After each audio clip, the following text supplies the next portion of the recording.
Naiz irratian, bigarren kafea.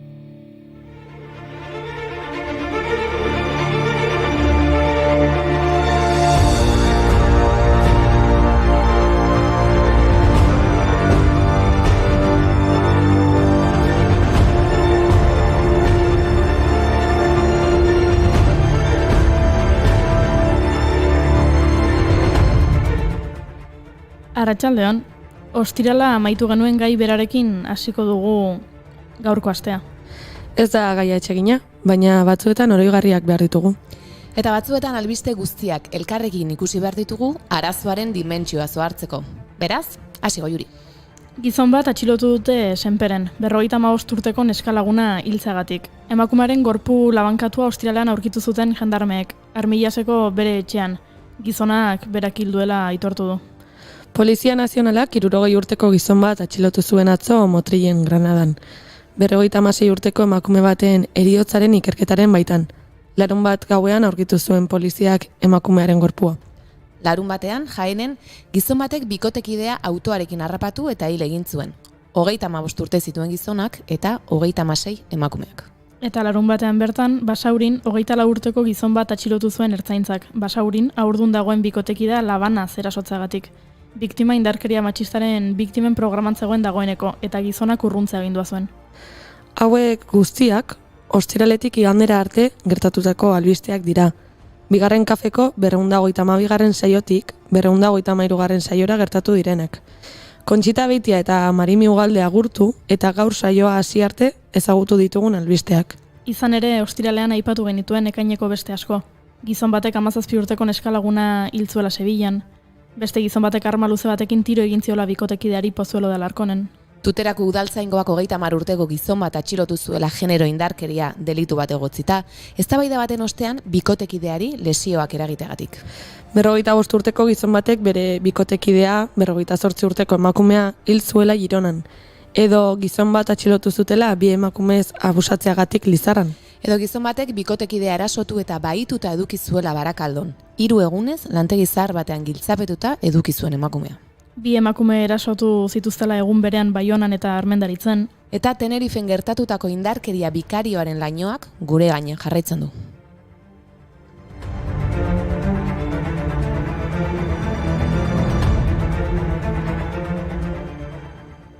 Etenik ez duen indarkeria matxistaren aurrean gaude. Emakume horiengandik guztiengatik gertu sentitzen gara gaur eta amorrua sentitzen dugu. Nahikoa da.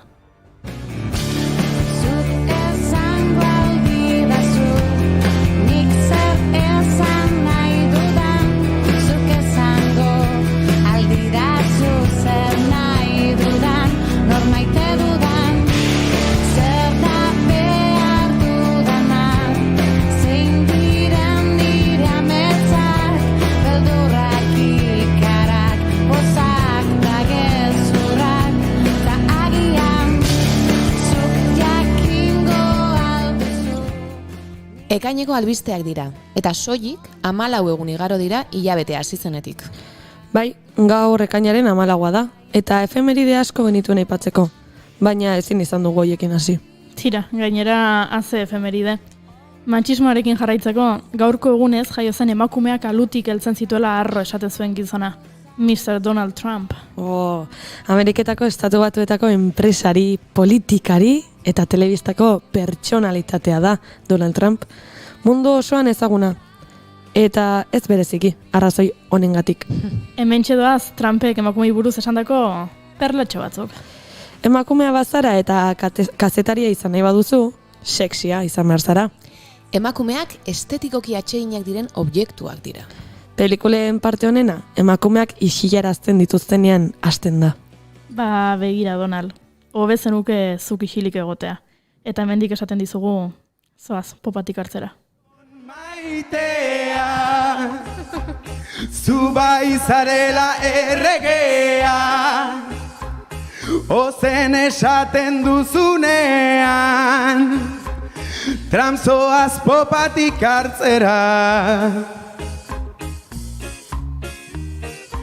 Diruz kositako kauboi, pistoleroa, ezkutuko boteren, morro eta txontxonkilloa, virus berria, estatu kolpe bat, globalizazioz kantzita zure amezgaiztoetan, kaixo nor da, tupe ibiltaria, legearen gainean, munduko lendakaria, Hollywoodeko esku luzea, esan zure herrian Donald Trump zein da. Ez alda gure herrian Donald Trumpen bat. Bueno, neska, baina gaurko efemeride guztiak ez dira txarrak izango, ez da? Egia da, alda ezagun norabidea, astelena ondo hasteko. Ba, nik badaukat bat, gainera asko gustatuko zaizu zuri goiuri. Epe. Gaurko eguna ziltzen Jorge Luis Borges, 1986an. Borges argentinar idazlea izan zen, ipuinak, saiakerak eta olerkiak idatzi zituen batez ere, eta El Alef da bere liburu ospetsuena. 1986an Miguel de Cervantes saria eman zioten. Ah, bai, Borges, oso estilo berezia zuen idazteko, txiki-txikitatik hasi baitzen irakurtzen eta idazten. 1915 urtean Genebako museo batean karaktere txinatarrekin idazten ari zen pertsona bat ikusi zuen. 59 urte beranduago poema bat idatzi zuen horri buruz. Aizuen eskak, esan dugu efemeride guztiak ez zirela txarrak izango, eta Borges, arrazista, klasista eta anti-euskalduna izan zen besteak beste. Nola anti-euskalduna? Bai, begira. Rodolfo Brazeli kazetariak, Escritores Descalzos, edo idazle oinutxak liburuan, Woody Allen, Diana Belesi eta García Márquez edo Jorge Luis Borgesi berari egindako elkarrizketak jasotzen ditu, bai? Ba, elkarrizketa hauetan, Borgesek hau esan zuen. Euskalduna, ez dut ulertzen nola norbait euskaldun izateagatik arro senti daitekeen. Euskaldunak beltzak baino erabilezinagoak iruditzen zaizkit. Eta hori kontuan izan da, beltzak esklabu izateko baino ez zirela erabilgarriak izan. Ai, ama? Ba, Borges jakin dezazun gu euskaldunak garela eta arro gaudela. Euskalduna naiz eta harro nago Aski datxo, ez da no zeike Euskalduna naiz eta harro nago Publik janemik bedraritan joko dizu Dudazko kantorekin Fight the power! Fight the power! Portarea borrokatu! Denak ditugu argiak eta itzalak bina benetan, horrelakoek odola berotzen didate. Ba, ez utzi asko berotzen, bestela ezingo duzu eman, eta gaur odole mailaren eguna da. Ba, begiranik beste efemeride bat, aipatuko nuke.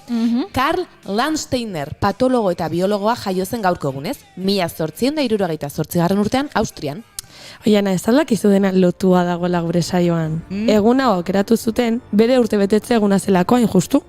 Landsteinerrek odol taldeak deskubritu eta tipifikatu egin zituen, eta 1930 urtean fisiologia edo medikuntza Nobel saria eman zioten. Eta hain garrantzitsua denez, odol taldeen papera odola emateko, Landstein omendu nahi izan zuten egun honekin, baina egun hau aintzatespen eta eskerrak emateko eguna da, odol emaiei haien laguntza eskertzeko.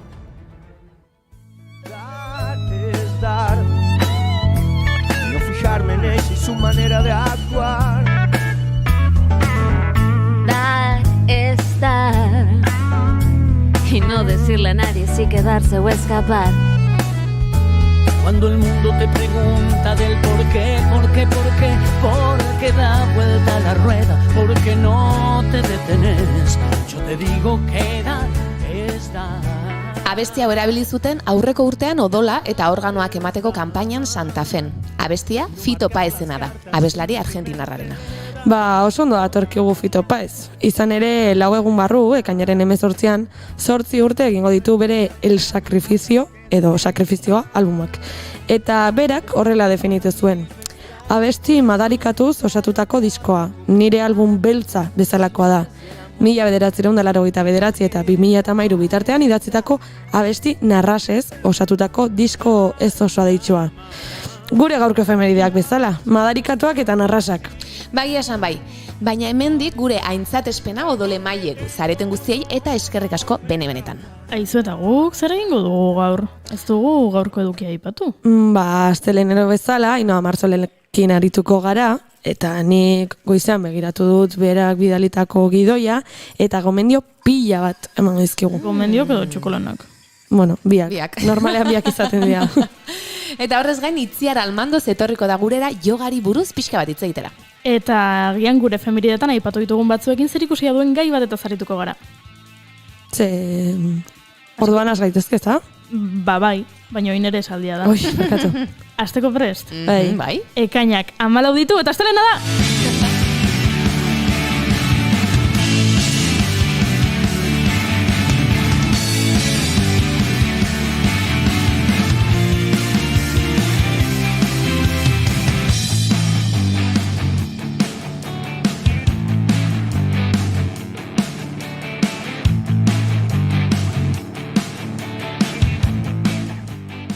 Zuekin, zuentzako makillatu den Amaia Resende Egiluz. Kaixo, kaixo.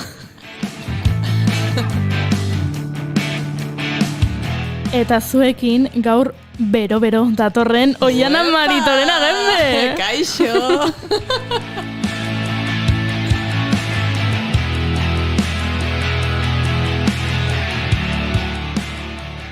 Eta ni Goiuri ez izarandia naiz. Eta bai, Jon Liz. Really.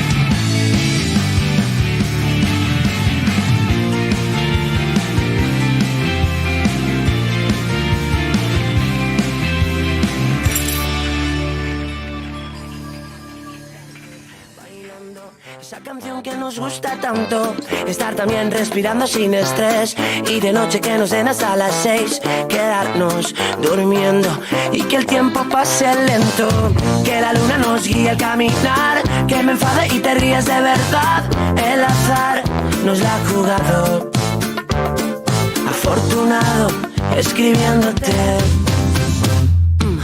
Llevarnos por el viento y es que no te miento cuando digo que me haces feliz. Solo escuchar de cerca todas las recetas que me digan cómo hacerte feliz. Segiro ona, Prestatu dituzen maite dutak? Bueno.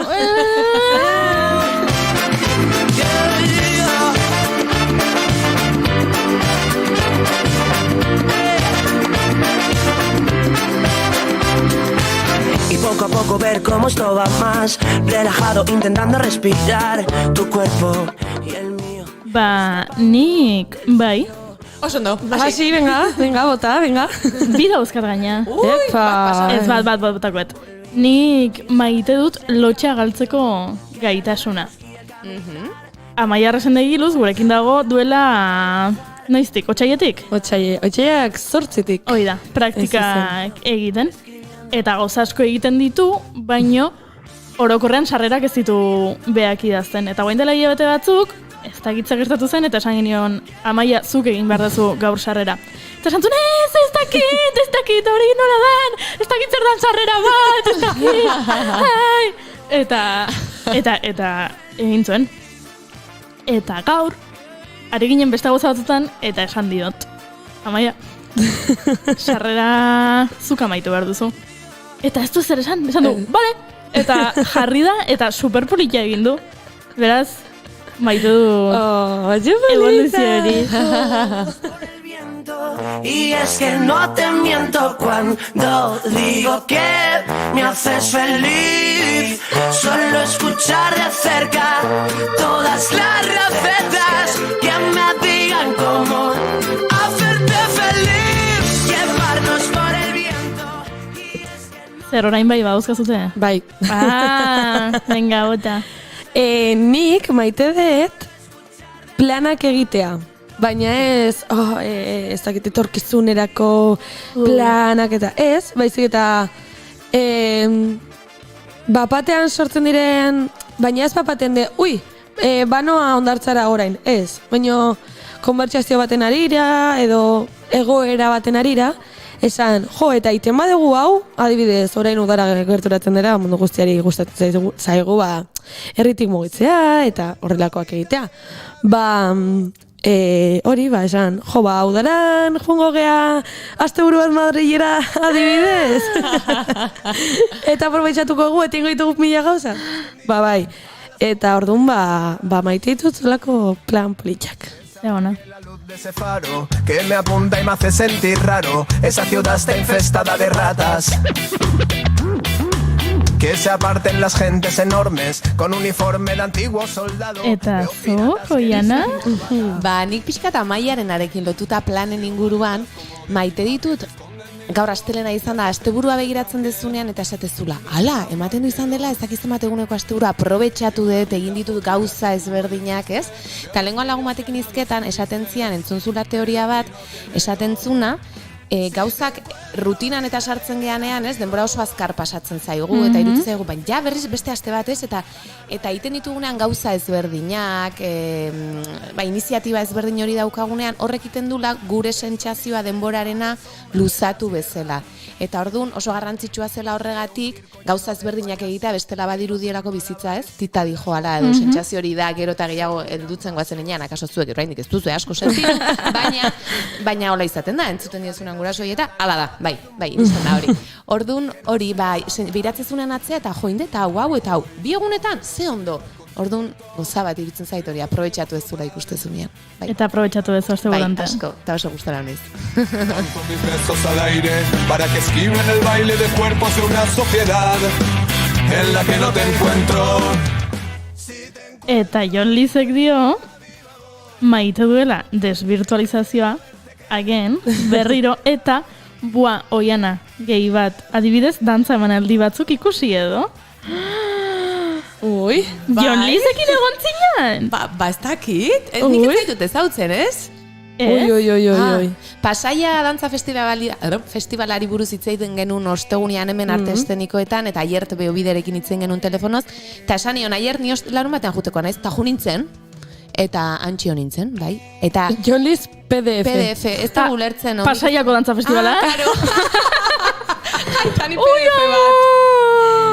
Acércate, que te quiero sentir, hoy te quiero decir todo lo que me ofrece la vida sin ti es condena. Oso ondo beneskak?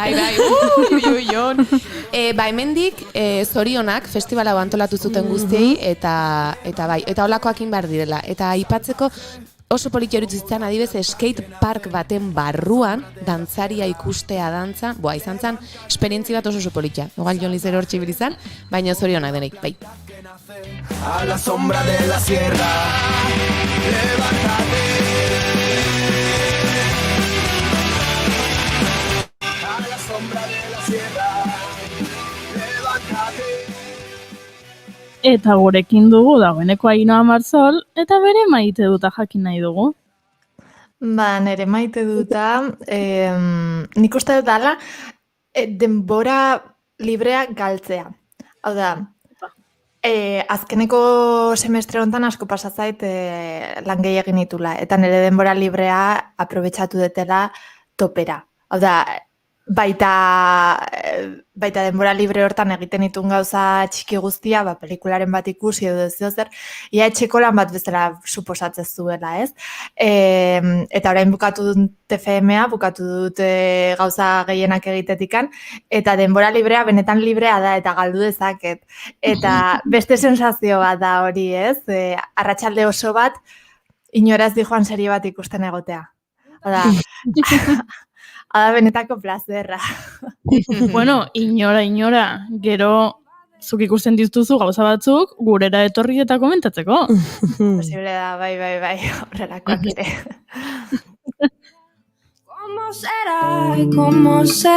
¿Cómo será la felicidad? Pam para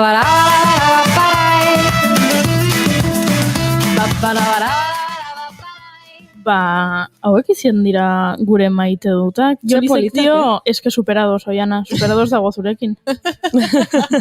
PDF-a gustatu zaizkio zuri bezala. ¿Quién será la felicidad? ¿Cómo será la felicidad? Huele a tormenta de verano, seguro, un color azul oscuro. Eta oraintxe ikusi dut, datorrela ekaitza. Eta huele a tormenta beran esaten du Izarok abesti hontan, baina nik leiotik begiratzen dut eta eguzkia ikusten dut, beraz. Zoriontsu nago. Un par de días la vi por la calle la vi pasar. Hace un par de días la vi por la calle la vi pasar. ¿Dónde irá? Ay, ¿dónde irá? ¿Dónde irá la felicidad? ¿Qué buscará? ¿Y qué buscará? ¿Qué buscará la felicidad? Huele a tormenta de verano. Eta bagoaz, Ainhoa Marzolekin puri-purian dauden telesail eta filmak ezagutzera.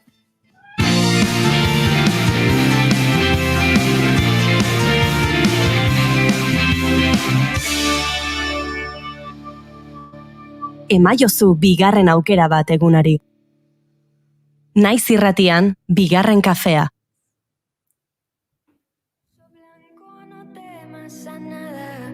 Porque si sigues así, la vida te dará una lección. Eta zer daukagu gaurko, Ainhoa Marzol? Hainbat gauza, hainbat pelikula, hainbat serie, egia esan aste honetan ez da egon nola estrenurik edo behintzat bene-benetan ezinbestekoa aipagarria izan daiteken zer, baina bai egon dira hainbat gauza, ikusi ditzazkegunak, bai zinemetan, bai plataformetan gogo ematen diguna. Beraz, hasi gaitezke, jada aipatu genuen gai batekin, esan genuen bezala, Wong Kar-waien zikloa egin ondoren, David Lynchen zikloa dator zinemetara. Eta ziklo hau hasteko noski Mulholland Drive-ekin hasi dute, errex esan genezake agian David Lynchen film ezagunena izan daitekena, ez?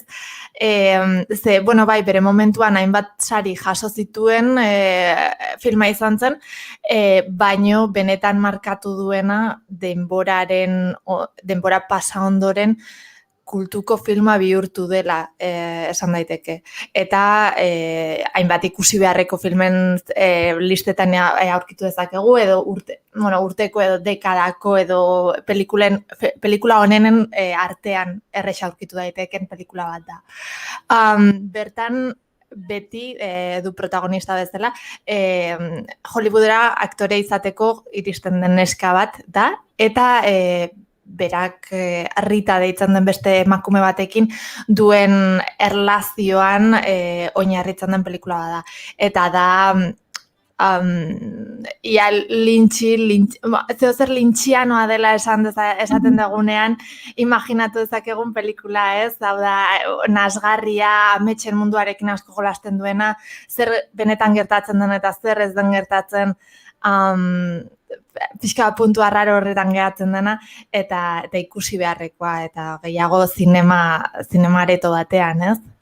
Izugarrizko aukera da hortarako. Ze ona, nahi asko gustatzen zait.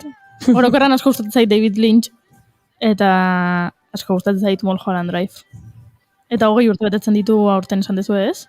Edo ez dezu esan? Bai, egia da, bai. Gainera zikloaren eskusa hori izan da, ez? Mulholland Drive-en 20 urteak, eta hortikan, eskusa, baina bai, ondo. Egia da, koronavirusaren gauza guztionekin aukera, panorama politia geratu dela zinemetan azkenerako produkzio handiak ez diren ez ausartzen ere zinemetara joaten, bai ikusten ditugula hainbat pelikula zahar ekartzen dituztela eta lehen filmoteketan egiten zen lana, berreskurapen lan hau, gaur egun aurkitu dezakegula edozein zinemetan iaia. Beraz, nikoi positibo bezala ikusten dut, eta zeo zer espero detena, koronavirusa pandemia egoera guztiz bukatzen denean ere, gutxienez puntu bateraino jarraitu beharko lukeela, edo espero detela jarraituko duela. Ze ikusi dugu, ekoitzetxe handiek adibidez hautatu dutela zuzenean plataformetan estreinatzeko beraien pelikulak zinearetoetan izan beharrean, adibidez, eta ez da bat ere David Lynchianoa, eta ez da zineforum bateako aproposa, baino Mulan pelikula Disneyena bazirudien segulako estreinaldia izango zela, eta aretoak beteko zirela, eta ez dakizen bat milioi bildu nahi zituztela, eta azkenean Disney Plus plataforman estreinatu zuten, zinema aretotan izan beharrean. Bai, gaina Mulanena oso berezia izan zen, bai Mulanekin esperimentatu zutela, ez dakitzen bat kostatzen zuen, Mulan plataforman ikustea da 20 euro edo lako zer kostatzen zuen. Beraz horrekin ere esperimentatu zuten. Gertatu zena hor zen Trolls pelikularekin, Trolls World Tour pelikula, hau bai estrenatu zutela plataformetan, eta izan zen lehenengo pelikula benetan lortu zuena diru kantitate bat zinemetan estrenatuko balitz bezalakoa. Eta horrek bai suposatu zuela aldaketa handi bat esan dezakegu. Baina oraindik ere badaude hainbat pelikula ez dinak estrenatu, aurreko urtean estrenatu behar zirenak, Fast and Furious 9 bezala Cannes estrenatuko dena, eta gogo handiarekin gaude hortarako. Eta Scary Movie-ko saga ez, baina behatziak bai. Bale, haina bat. Ikusten. Bai, Fast and Furious da kultuko pelikula bat, osea, kultuko saga bat, eta bola da, eta defendatu dezaket, beraz. Bueno, azkeneko 20 urtetan ikusteko astirik izan ez baduzue, berriro duzue Mulholland Drive, zinemaretoetan ikusgai David Lynchen pelikula mitikoa, esan dezakeguna. Que el tiempo es invernal, caliéntame el alma con agua y mezcal.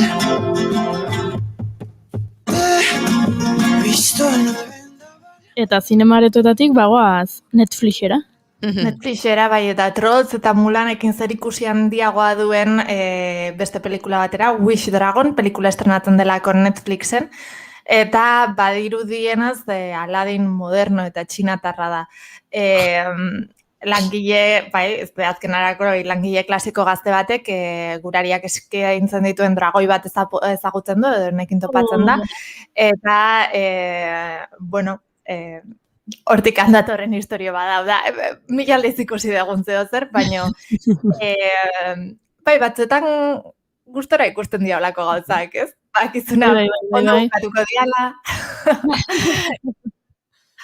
Bai, naiz eta nahi gustatzen zaizkit batzutan ikustea. Eguna daude ez da. Bai, eguna daude. Hau dira, pelikula erromantikoiek bezala bagizula, neska bat iristen da, hiri handi batetik, herri txiki batera, eta hasieran supergalduta dago, baina ezagutzen du herriko arotzaren semea.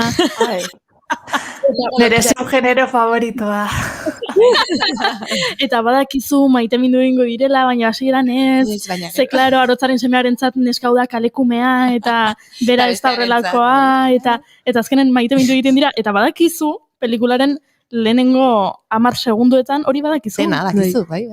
Baina alare hortxe, Alare hortxe, eta batzuetan ze guztua ikusten ditugun horrelakoa. Bai. Konfort bat dago hortan, guztiz. Eta hemen ere, Wish Dragonen ere, bantzeko trailerra ikusten dugunentzako, benetan eske Aladdin dirudi guztiz. Berezia daukana da, nire ustez, pixka bat Txinarekin eginiko koprodukzio bat dela, eta, estatu batuen eta Txinaren merkatua ikusita horrelako asko ikusiko ditugu hemendikan aurrera, bai Mulanekin gertatu zen bezala, eta bai Marvelek ere bazuen orain Shang-Li edo lako zer beste antzeko koprodukzio bat, beraz, bai, unbentzako perfektua, eta gainera Esherreken produktorek egina da, beraz. Esherrek asko gustatzen zait. Ia esan, unbentzako perfektua esan duzu, baina nimen trailerra ikusten oso gustura nago, Bai. Bauda, Wish Dragon, Netflixen. Eta bagoaz, beste plataforma batera, ez da? Bai, beste plataforma bat eta pixka bat pelikula guztiz beste puntakoa, ez? Possessor Uncut, Movistar gehien aurkitu dezakeguna. Hau helduentzako pelikula da, 18 urtetik angora, Uncut zeo zergatik handa, bere benetako izana Possessor bakarrik da. Beraz, bai, gore, beldurra, thriller psikologiko eta gauza guzti hauek. Ze ondo. Ez dakit oso zaleak.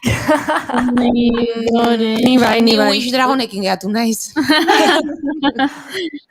Bai, zuzendaria du Brandon Cronenberg, David Cronenbergen semea, eta bertan, bost agentea, Andrea Riseborough egiten duena, organizazio sekretu bateko kidea da, non implante zerebralak egiten dituzte, erabiltzen dituzte, jendearen gorputza kontrolatzeko eta hauekin hilketak aurrera eramateko. Beraz, bazakit Sitgesen adibidez zuzendari honenaren eta pelikula honenaren bi sariak eraman zituen, beraz badu, zeo zer, baina, ez da mundu guztiarentzako. Baina trailerran ez da hola, nik pentsatuet odola eta olako historiketa eta ez da inbeste olakua, ez? Nik uste, gai izango nintzak juri ikusteko. Gene aktore honak ditu, ez?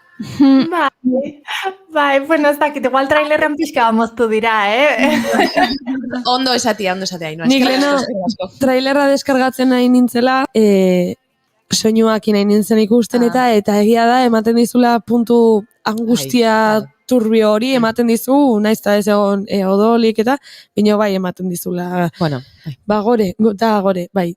Ja, nahi thrillerrak asko gustatzen zaizkit, igual David Lynch horretik gustatzen zait baita. Eta baino gore puntua ez da nire gogokona, baino haizu. Nik uste dut interesgarria izan daitekela.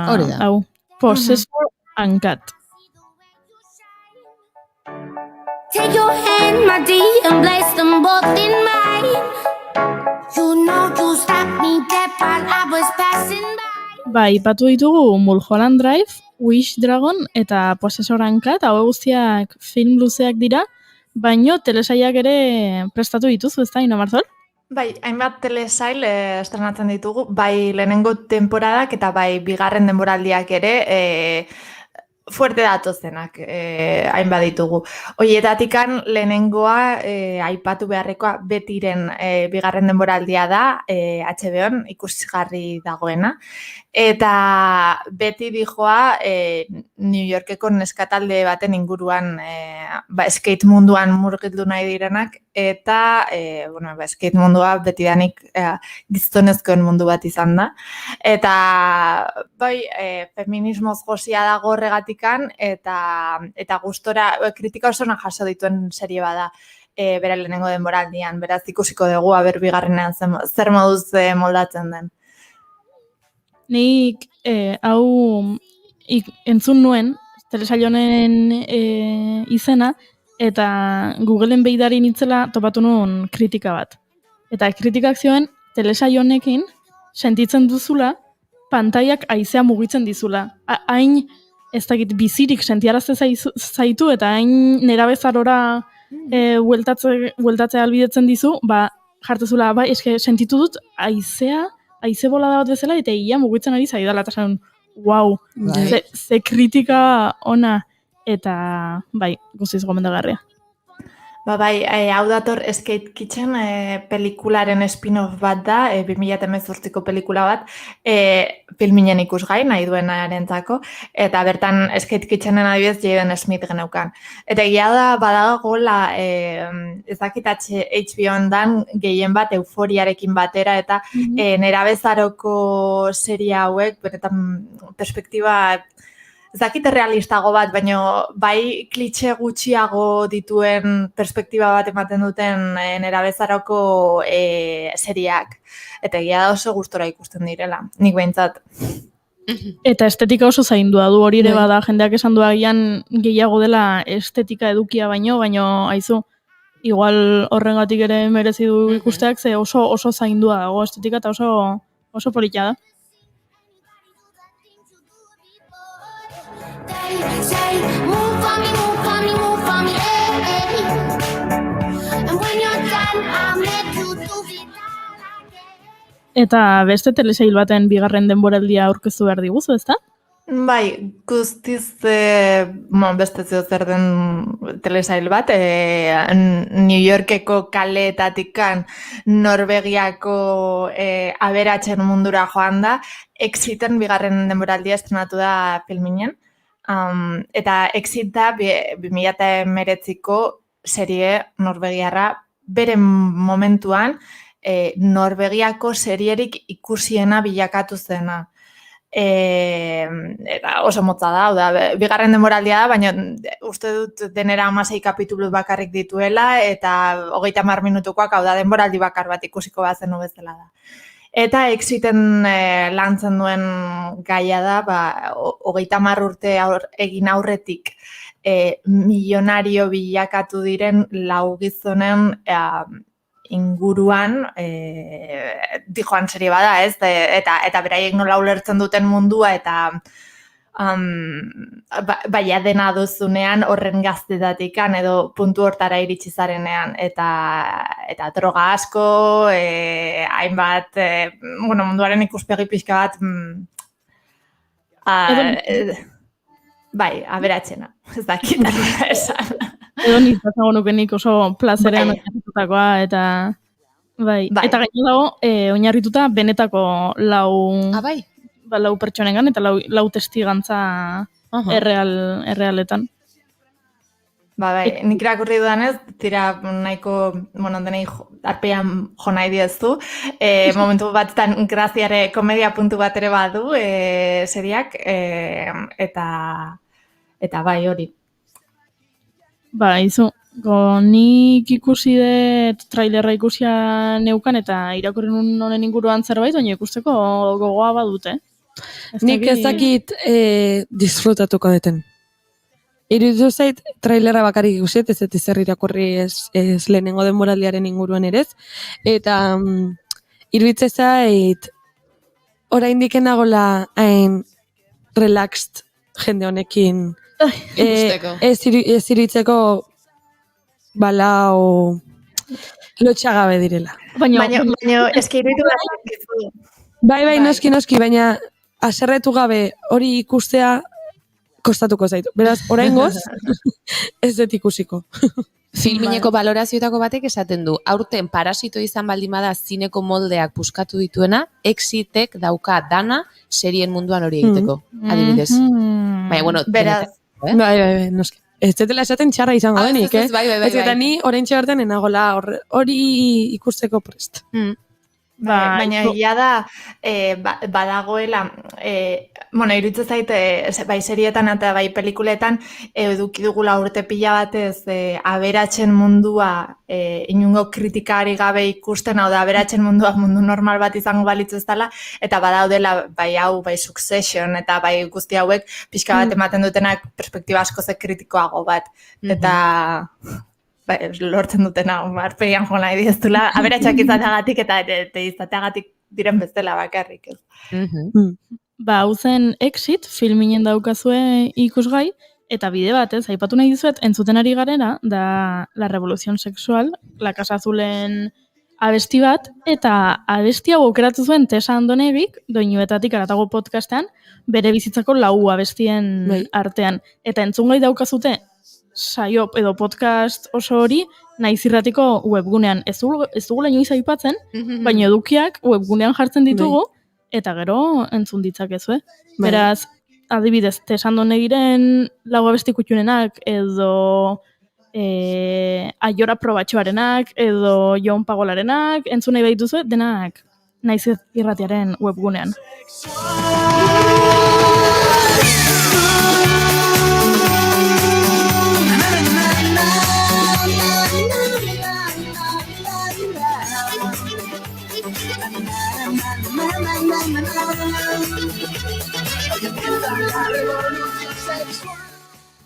Eta badaukagu beste bat, Loki. Hau da, ez zaizuena gustatzen, baina beti ekartzen dut. Hau da, inoa gola sartzen digu isilpean, como txek!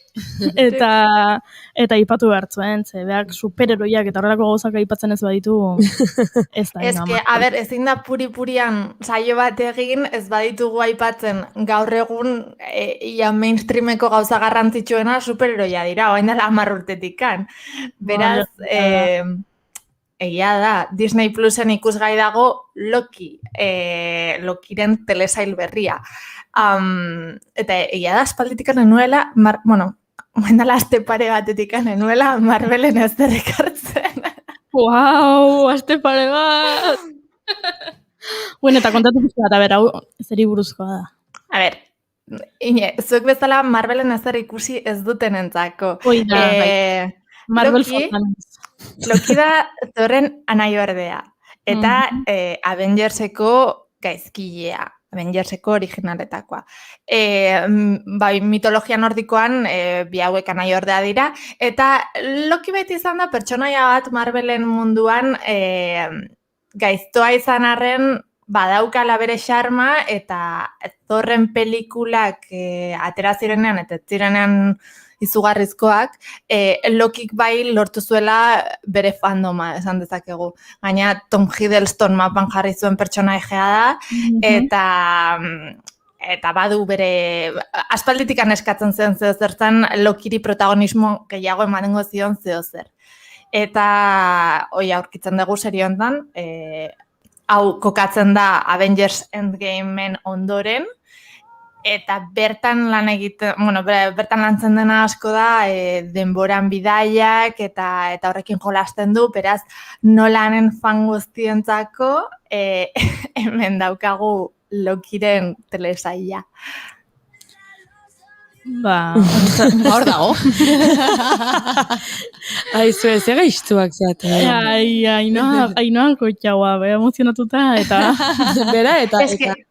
Ez que nahi ere ez daizkit horren beste gustatzen, ez dakitzen pentsatzen duzuten.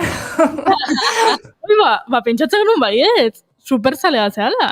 Ez baina, ez que zin da puri-purian egin ez baden berbeleta zitzeiten.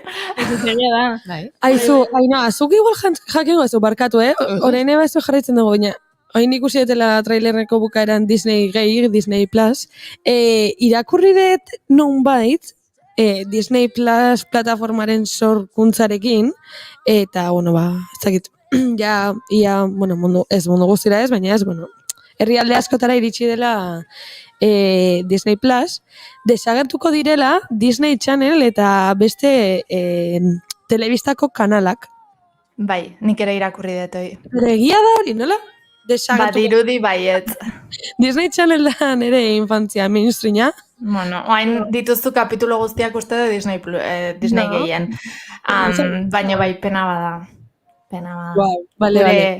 Gure infantzia joaten ikustea. Hannah Montana ikustea Disney Plusen edo Disney Channelen ez da berdina, ze Disney Channelen ikusten zenun, eta jartzen zitzun, eta urrengoa, eta zien bata bestearen atzetik, eta horrek zekan kriston xarma, eta derrepente zure artista, Disney artista gogokoenaren bideoklipa jartzen zizuten, eta xarma hori ez daka horrako plataforma batek. Eta Disney Olimpiadak egita zituzten, eta... Ez, aserrenago, barkatu, aserrenago. Goiurizuk zaitezen ungaraietan. Nik enun Disney Channel ikusten. Claro, goiurik beste... Barkatu, nik ikusten ditun ETV-en bere biziko espioiak. Claro. Eta One Piece. Ez One Piece ez, baina... Nola guan, bez? Ez que, zerraroa zean. Baina... Ainoak niri zuzenean ez galdetu, esan du hori gaztaruan. Bakizen nik ikusten guaztetan. Hasi berriak. Osondo ikusia. Hoixe, hori da. Hori ikusi bat zangoen kale, hasi berria da, hoi bola. Baina, noski, baina, denetarako denbora zenekan. Ez genitun... Maiarekin nago. Bale. Eskerrik asko albiste gurera ekartzagatik, neskak? Ez genegin... Investigatuko dut eta irakurriko eta ber noiztik eta, ze benetan aserrena hola, ze bain ez dut ikusten. Bino, Baila, gutxinez aukera aukina izan, noiz baita Disney Channel jartzeko. Eta, entzun dezu minuto de silentzioak eta antolatu dian herrietan... Es que este tonta de... Ay, en fin, bueno. Bueno, Ainoa, eskerrik asko, puri-purian dauden pelikula eta telesaiak ekartzeagatik, aukeratu ditugu batzuk, eta beste batzuk zuzenean badakigu ez ditugula ikusiko, baina beste batzuk bai, eta Bai, noitzait egingo dugu telesail romantikoei buruzko... Abixatu naiz eta nien naiz etorreko. Baina datorren astean, Ainhoa, azkeneko saio aukigu dugu. Datorren astea da, eh? Bai, datorren astea. Wow. Ainhoa, azkenekoa. Oraingoz, udara datorrelako, bai. Denboraldikoa. Denboraldiko azkeneko puripurian. Eta gero Taiwaneran joa, así que... Zorionak! Eskerrik asko. Gure genuen, eta komentatu genuen, baina gure entzulek agian ez bazaituzte saretan jarraitzen, ez dute jakingo. Ez, baina bueno. Aina Marsol badoa, Taiwanera. Baina, bueno, hitz egiten jarratuko dugu. Taiwan Connection. Bai. Taiwan Connection. Ba, eskerrik asko Aina Marsol, astelenetan. Agur.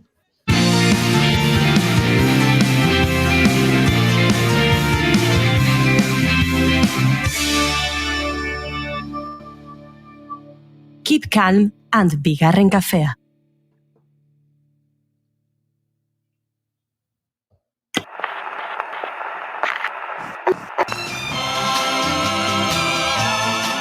Gramofonoa. Estitxu Pinatxorekin. Musika da gizartearen garai bakoitzeko isla honena. John Lennon. Hey, listen, I'm gonna fix this world today because I know what's missing. 1969ko uztailaren 12an, 70.000 pertsona bino gehiago Chicagoko Comiskey Parken bildu ziren. Chicagoko White Sox eta Detroit Tigersen arteko beisboleko partido batean. Estadioak egun hartan 10 asistentziarik altuena bizitu zuen. Bino ikusle hoietako haunitz etzeudenan beisbolagatik. Atsedenaldian 1000 diskoren suntxiketa planifikatua ikustera joanak ziren. And I will thank him every day for every kiss you're given. Estadioan pankartak zintzilikatu zituzten disko sax leloarekin, disko musika agarria edo erran nahiko lukeena. Bertan elkartutakoak genero honen aurkako garrasiak oihukatzen hasi ziren eta zelaira 100 diska jaurtitzen. Bino tentsioa bere punturik gorenera ailetu zen Steve Doll uniforme militar batekin jantzita zelaira jeep militar batean sartu zenean. 50.000 disko bino gehiago zituen kutxa erraldoi bat zelaiaren erdian jarri eta halako batean diskoak leherrarazi zituen su artifizialen bomba baten eztandarekin. Hor hasi zen kaosa.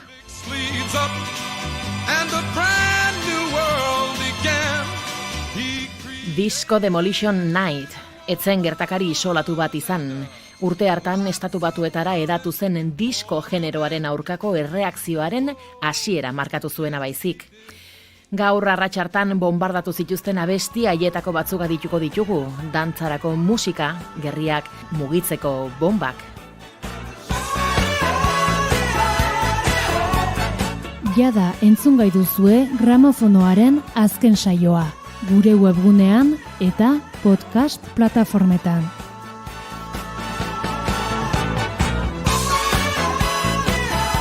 Naiz irratia.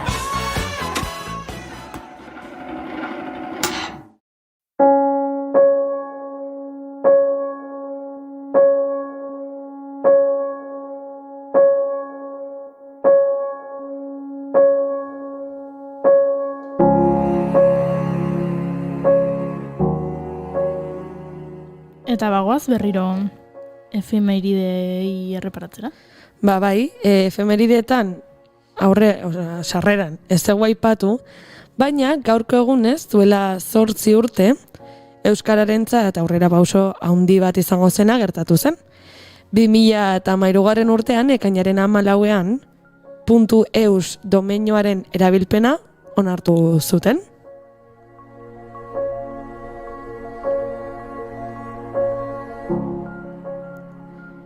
ICANN erakundea, edo izen eta zenbakien esleipenerako interneteko korporazioa da, eta bere funtzio nagusia da domeinu izenak banatzea.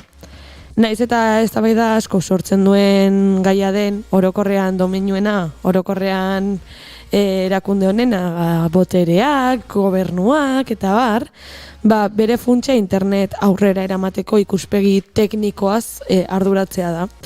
Adituen arabera, interneten agertzen diren arazoak erakunde korporazio honi esker 3 egunetan astebetera iristen dira arazo oso larriak dienean edo konpontzen ditu elkarteak eta gobernuek izango balute olako ardura hau hilabeteak pasako lirateke arazo hauek konpontzeko, beraz ikanek egiten ditu bere lanak ere.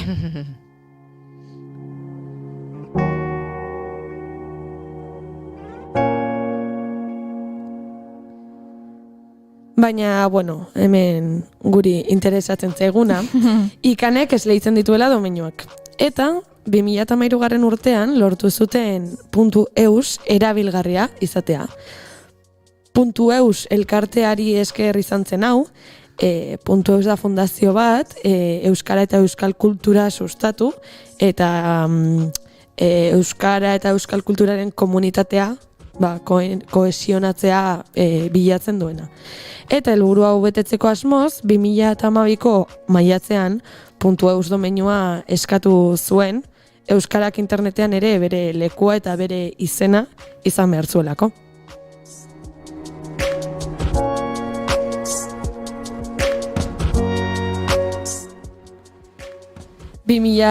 ko ekainaren 14ean, ikan elkarteak .eus domeinuaren erabilpena onartu zuen. Eta 2013ko abenduan kontratua sinatu ahal izan zuten, eta geroztik eta gaur egundaino .eus fundazioa da .eus domeinua kudeaketaren arduraduna.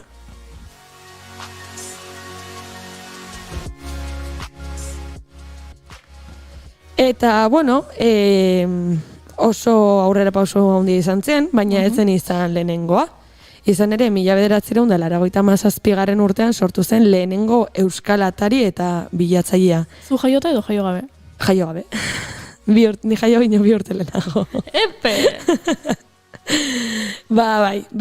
Orduan txe jaio zen kaixo.com, noski. Ez olako .eus. Euskal informatikariak sarearen gorakada ikusita, euskararen paperaz arduratu, eta euskara eta interneta jardunaldiak sortu ziren. Beraz, hasieratik ikusi zuten adituek euskarak interneten ere aurrez aurreko bizitzan duen lekua eta izena hartzeko beharra bazuela eta hortan ere lan egin behartzela. Poliki-poliki aurrera pausoak eman ziren, eta 2001 urtean, nik 2 urte nituela, Google erraldoiaren interfazea euskaratu egin zen. Garai berean sustatu.com webloga sortu zen, euskarazko lehenengoa izan zena, bai eta euskarazko Wikipedia ere.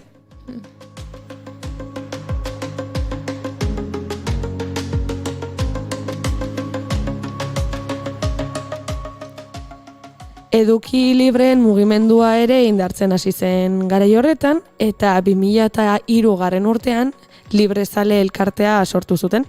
Hauek Mozilla Firefox euskarara itzuli zuten, adibidez.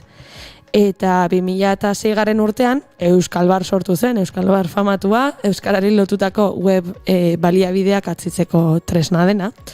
Eta urte honetan sortu zen Twitter ere. Baina Twitter euskaraz kanpaina, herritarrari esker ere, 2012 urtera arte ez zuten interfazea euskaratzea. Eta beste bitxikeria bezala ere, 2013 arte, etzen abildua kontzeptua onartu euskaltzaindiaren gandik. Oro.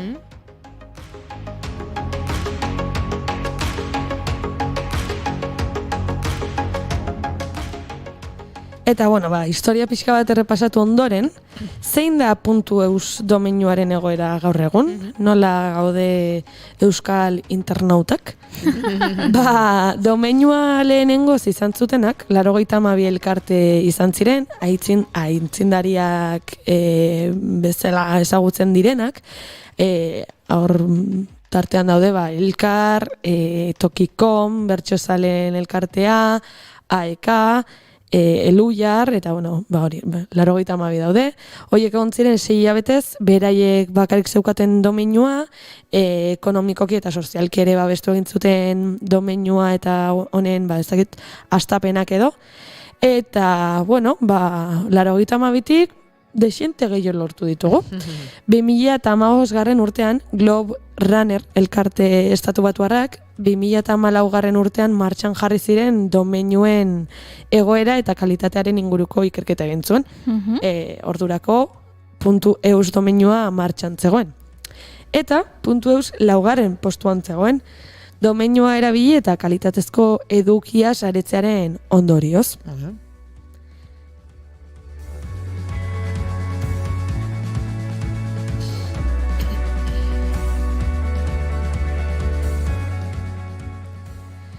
Eta urte bete beranduago, 2016 urtean, 5.400 domeinu izen zituen .eus domeinuak, beraz, dexente hasi zen. Baina, 2019 urtean, dagoeneko, ia 10.000 domeinu izen zeuden .eus domeinuarekin. Eta 2020an, COVID-19ak eragindako digitalizazio orokorraren eragina medio, ia 12.000 domeinu izen zituen .eusek.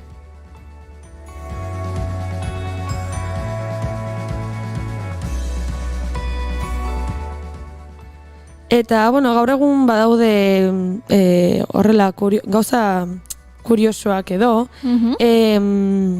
Bilboko udalak adibidez .eus domeinua erabiltzen du, Donostiakoak ere bai, Gasteizekoak .org, Iruñakoak .es, eta, bueno, egia da, gero baituztela, domeinu nagusia .es izan bada ere, badago luzapen bat, ezakit teknikoki nola izango denitza, luzapen bat dela iruñak.es, albomarra, eus.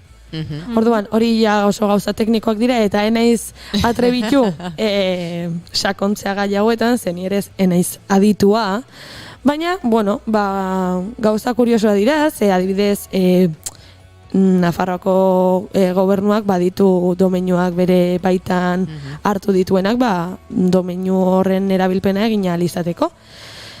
Baina, bueno, ez dakigu gauza kuriosoak dira, eta aztertzeko gaia ere izango litzake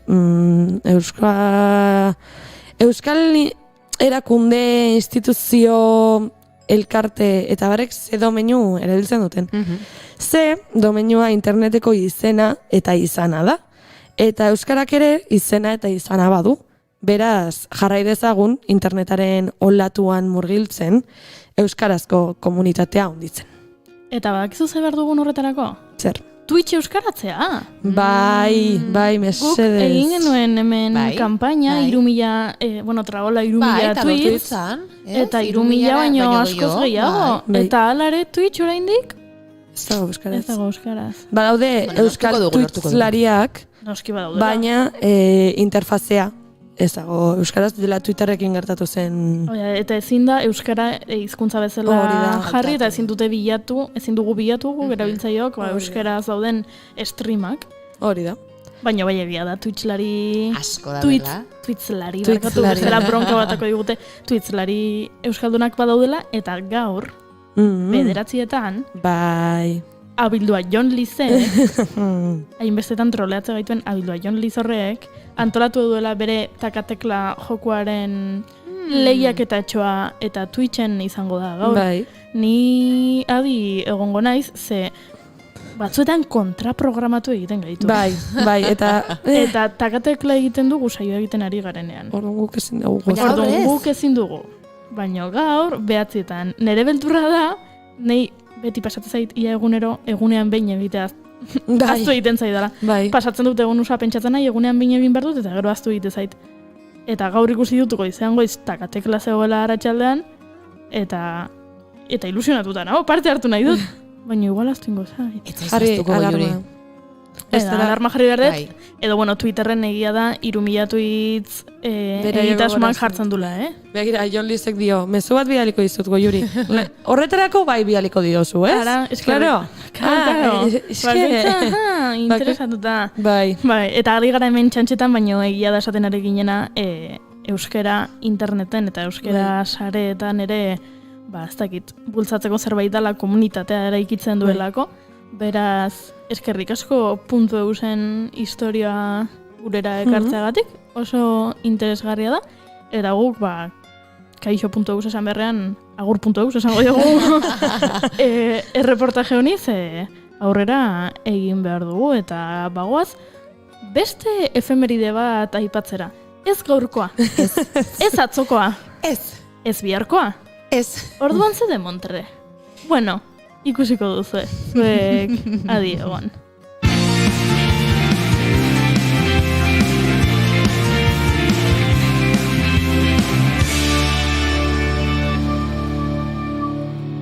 Bigarrenak ez direlako beti okerragoak, bigarren kafea. Naiz irratia.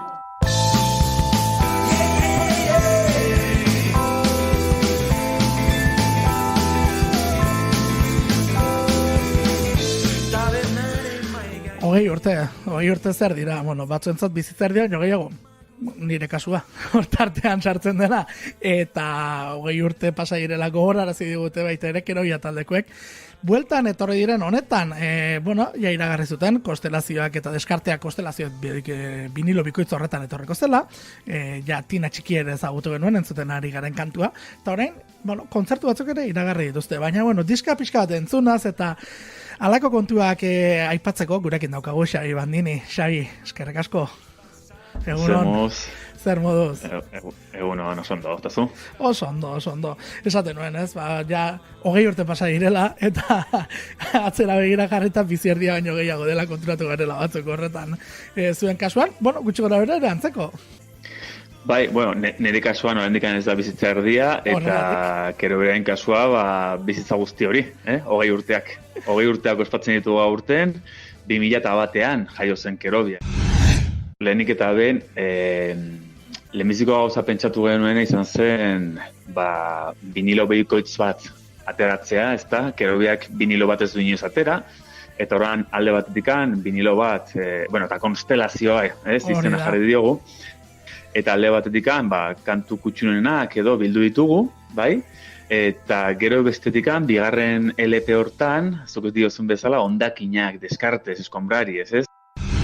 Azkenean, talde batek bere gauza guztiak kudeatzen dituenean, momentu hortan gure ofizina ere bai, kontratazio ofizina guk eukera maten genuen ere bai. Energia asko jartzen da, eta ahituta geratu ginen, ez? Eta gero gainera Supernova produkzio handi horrekin are gehiago. Keroia.com sartzen zaretenan gainera gehiago kontaratuko zarete, entzuleok, ze hor ja ikusiko duzue nolako lanak egiten ari diren. Xabi Bandini, beste behin, mila esker gurean izatearen. Mila esker tarteagatik, besarte da bat. Beste da zuretzako. Barru-barruko sentimendu izkutuak azalaratzeko orduan gorputzean zehar bidaiatzen duten otzikarek beldurtuta.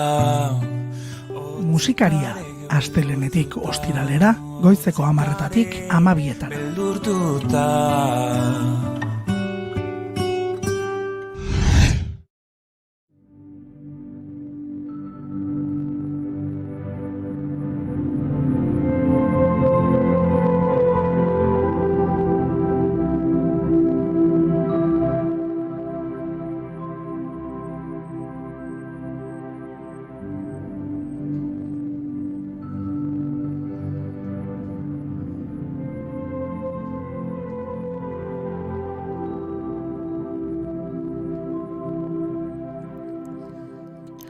Goiurik aipatu du, ez da gaurko efemeridea, ez atzokoa, ez biharkoa izango, baina egokia iruditu zaigu gaur gurera ekartzea. datorren astelenean, ekainaren 21ean, jogaren nazioarteko eguna ospatuko da. Baina guk pixka bat aurreratu nahi izan dugu, ez dugu azken momenturako utzi nahi izan, eta asteburuan ziurazki ekitali ezberdinak egongo dira, herrietan, hirietan, yoga eskoletan eta baita egun zehatz horretan ere, beraz pentsatu dugu, pixka lehenago horren inguruan aritzea. Eta horrela ja astelenerako agian, aste honetan egin ditzakegun gauzak egon daitezke, edo begira dezakegu, begira hau dago asteburu honetan, eta pixka prestatzeko. Ondo iritzu zaizu, ezta? Noski. Oso ongi. Honi aurre ikuspena ditu zaio. Hoixe. Eta zue, bikote? Sekula egin alduzue yoga, edo egiten alduzue? Bida, ni naiz mundu hontan artikulazio zurrunenak dituen pertsona. Ez dut uste, Beyoncé eta Euskal Beyoncé. Gaina gaur dakazu kriston... Ipurdia ez da artikulazioa. Gaur dakazu kriston... Ez da gendara esan? Jarioa, eta harintasuna, gorputzen. Zer jatorra zaten ez. Super. Bueno, eske kontatuko izo. A ber, kontatu, venga. Atzo, beste milak euskaldun bezala ondartzara joan nintzen. Eta zer gertatzen da ondartzan lo hartzen balin baduzu? Luze. Eta gustoa. Esnatze zehala eta gorria zarela batean. Eta ni gaur pertsona oso gorri bat naiz. Tomatetxo bat naiz. Eta ez dakit robotaren pausoak egiten ditut ibiltzeko, ze zindet izarrako sorreta dauzkat eta ibiltzea ere kostatzen zait. Beraz, gaur yoga egiteko, nekez.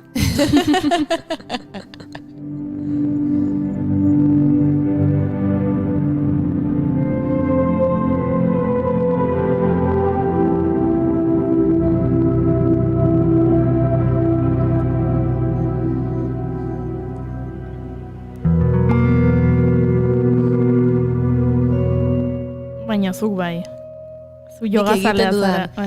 Ez pentsa naiz oso, ez dut asko egin izan. Bai, eta gero nik uste gonbidatuari galdetuko dio dela, ea, bai. Nik ikusi zaitut yoga egiten. Antzerkian. Utzi da zu mezua, seinalero ondoren antzerkian, oianaren pertsonaiak egiten du yoga pixka bat? Bai, posturaren bat egiten dut, bai. Bai, baina ez naiz aditu bat ere. Ez. Amaia, eta zuk erantzun dezu, barkatu? Ez, nik ez dakit nola esan, behar den lasaitasun zen sentsazio hori ez dakat orduan esate de jo, eske iten badet ez dut ondo egingo, orduan nahiagoko nuke klase batera jun, eta horrela, bai, irakaslea aurrez aurre egotea, eta nola bainik ez duten aukerarik euki, dakat yoga aparkatutan ere bizitan, baina interesatzen zait.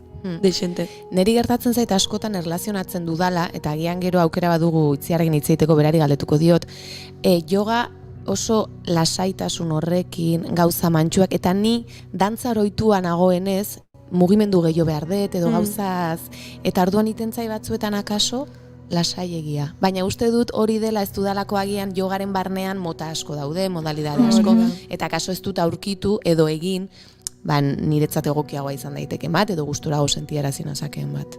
Bai, gainera esaten dute ez, nik esan bezala ez dut inoiz egin, baina, eta itziar almanduzek asko zobeto salduko digu, baina ez dela ariketa soilik, filosofia bat dela. Bai, hori da, hori da.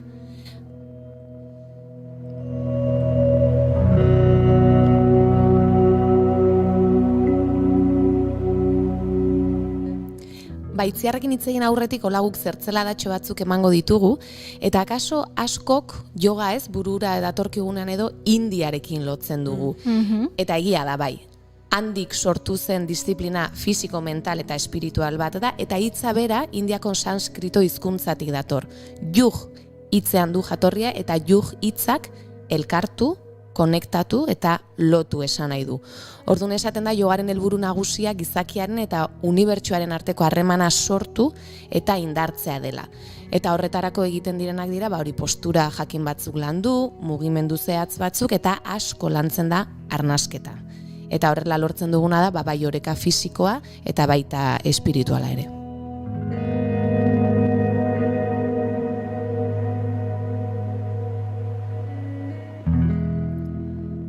bere sorrera datari buruz horrela pixka bat ikertzen duzunean eta esaten da adituek ez dakitela zehazki noiz edo sortu zen, garai batetik, garai hartan, pixka bat komunikazioa etzen testu idatzietan eta asko geratzen ahoz bideko transmisioa zelako, eta orduan zehaztasun handirik ez dago, baina esaten da Kristo aurreko 10.000 eta 5.000 urteen artean, edo garai hartatik datorrela.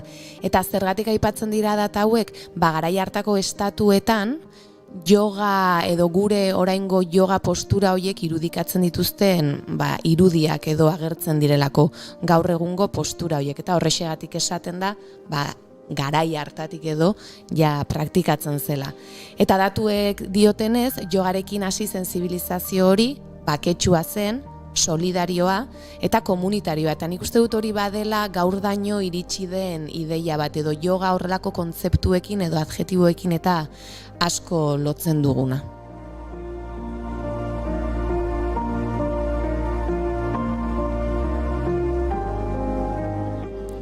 Gaur egun ikuste argi dagoela yoga asko edatu dela, ez, munduan zehar, edo non ikusitzak egu jogiak, eguraldi hona dagoenean ondartzan, ikadiz ondartzan egin dut, eta hori bai dela plazerrutxa, edo mendian, edo parkeetan, eta jende askok zergatik egiten du, helburu batzuk edo, ez, dituelako, edo onura ezberdinak dakartzalako, adibidez, estresa murriztea, erlaxatzea lortzen dugu askok, norberarenganako konfiantza lantzen da, koordinazioa hobetu, oreka eta kontzentrazioa landu, gorputzeko min ezberdinak tratatzeko ere erabiltzen da, medikuak eta hasi dira gero eta gehiago gomendatzen, fisioak ere bai, beraz onurak asko ditu jogak, eta horregatik gaur ekarri dugu eskarmentua duen eta benetan jogaren inguruan askoz hobeto eta askoz gehiago dakien pertsona bat, eta berak aipatuko dizkigu bere inguruko hainbat kontu. Bera da Donostiako yoga salaren sortzailetako bat, eta hortxe daukagu, Itziar Almandoz. Arratsaldeon, Itziar?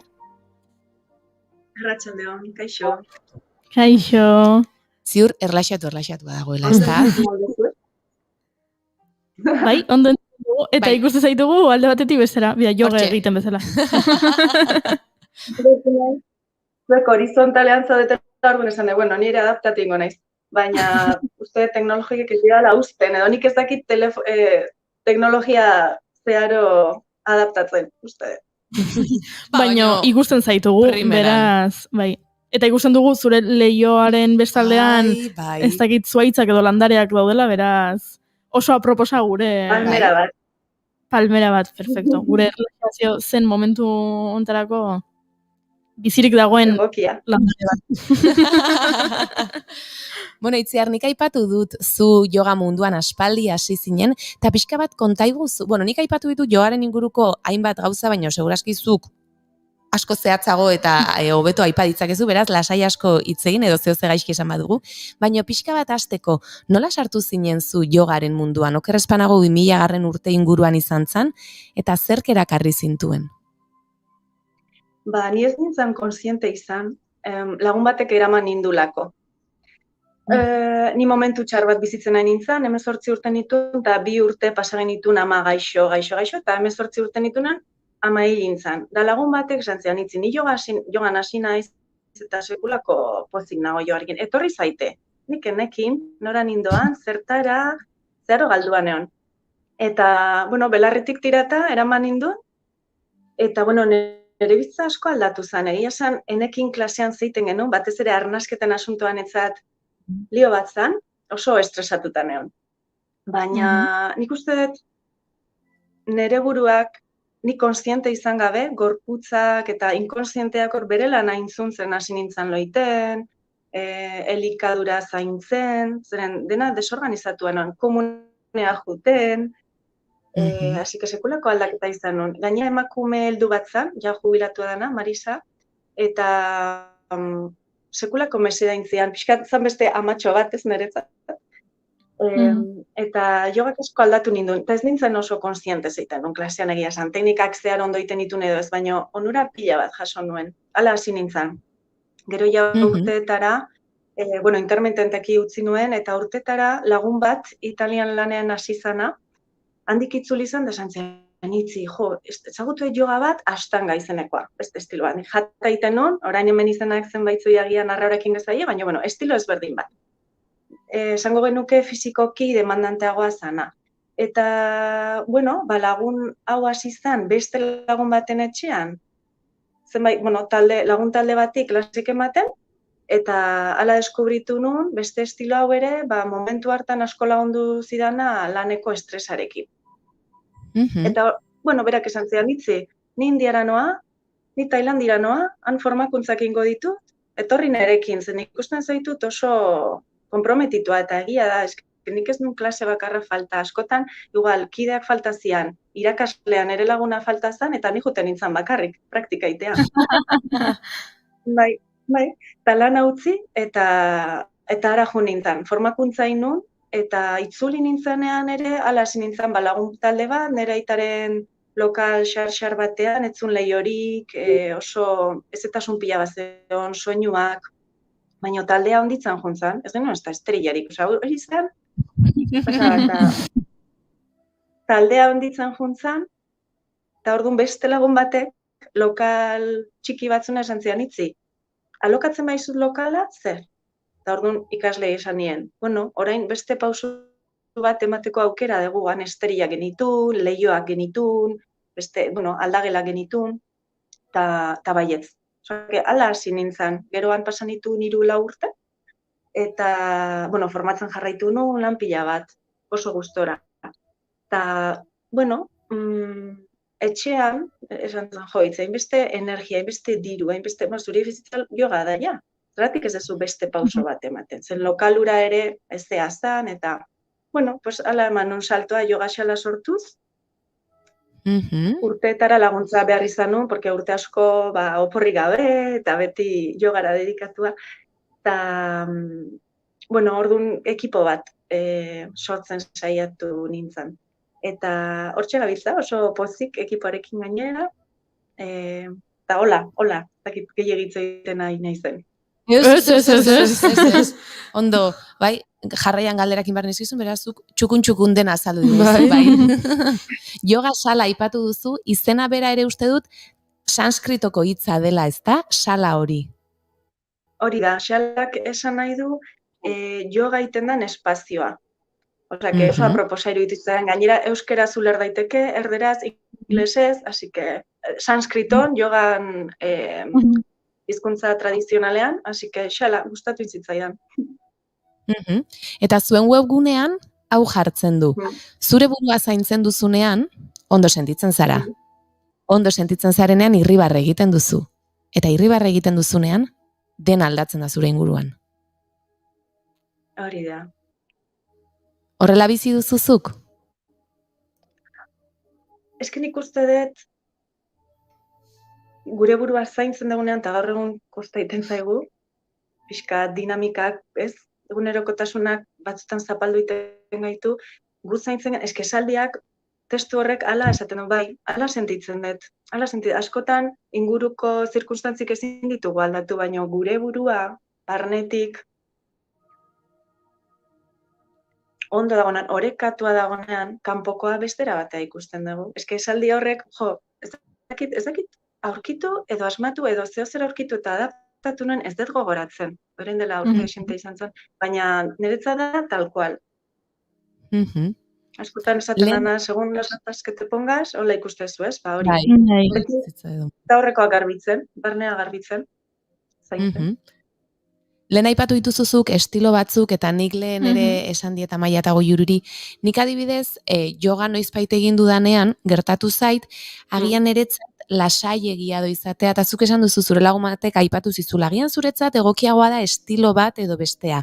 Zer esan dezakezu yogaren barruan dauden estilo hoien inguruan? Egia da, akaso batentzat, bestearentzat baino egokiagoa dela vinyasa edo hatha edo ez dakit. Ez dakizkit oso ondo zuk. Bai, nik ez ditut orain ikusentzuleak nahastu nahi izenekin, baina orokorrean esan dezakegu estilo asko daudela, eta bakoitzak ziren labur bilduz. Yoga definitu dezakegu bakoitzaren ongizaterako eta bakoitzaren bizitzarekin konexiorako zainketa hortako balio dituzten erraminta pila bat diala. Hori izan izateke yoga, bale. Bai. Orduan, erraminta guzti horiek era ezberdinetara kombinatu daitezke. Orduan batzuk enfasi egiten dute posturen zainketa gorputza. Beste batzuk arnasketan gehiago, meditazioa. Orduan, klasea edo praktika era ezberdinera sentitu daiteke. Eta nik uste dut hori oso ona dela, zeren gure bizitzako momentu ezberdinetan gauza ezberdinak behar ditugu. Ez da berdina mutil gazte kirolaria, ama izan berri den emakume bat, edo adibidez multitasking iten duen pertsona bat, beste bere buruak lan ezberdina behar du, beti konzentratua lanean, beti fetxa bera mugitzen nahi den pertsona batekin. Horrek behar du pixka bat, zentzuak ireki. Orduan ere ustez oso aberasgarria da yoga estilo ezberdinak egotea, orain bakoitzak behar du probatu, sentitu eta aukeratu. Eta hor tarte baten bai mantendu estilo bera, nahastu daitezke batzuk kompatibleak dira. Baina gertatzen da batzutan pila bat probatzen ditugu eta azkenean nik esaten dut zulo berean beti insistitzen ez badugu inoiz ez dugu laura aurkituko.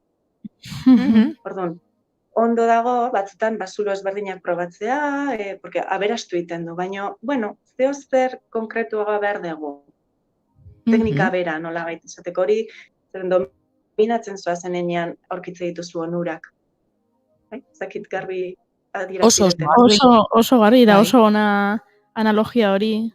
Zulo beran ez baduzu egiten ura ez zuzula topatuko. Beste analogia, asko gustatzen analogia bat da, ezin gehala beti haitu bi erloju ezberdin begiratzen. Eta yoga estilotan batzutan kriterioak kontrakoak dira. Nik hasieran esaten honai, ama, txoratu ingo nahi, zein da benetazkoa. De hecho, yoga ala da, menditxon txorra bakarra, ongizatea eta konexioa bizitzarekin, baino bide ezberdinak. Batzuk zuzenak, beste batzuk bueltak ematen, geldoagoak. Analogia honek ere balio du, txikat, erloju bakarra euki, edo ez asko dispersatu. Bai. Neri gogoa sartzen nahi zaite. Bai. Eta gaina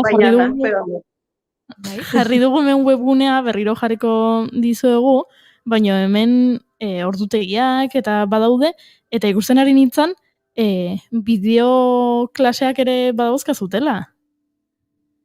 Bai, pandemiarekin antolatu gea jendeari errestasunak emateko. Eta orain, jogazelan ematen ditugun klase gehienak streamingera egiten ditugu, batzui asko gustatzen zaie zuzenean egitea. Eta bideo horiek ere gorde dago klaserik ez izan. Bira, hortxe. Barkatu, puntu bat moztu egin da, bai. Jarraitu esan.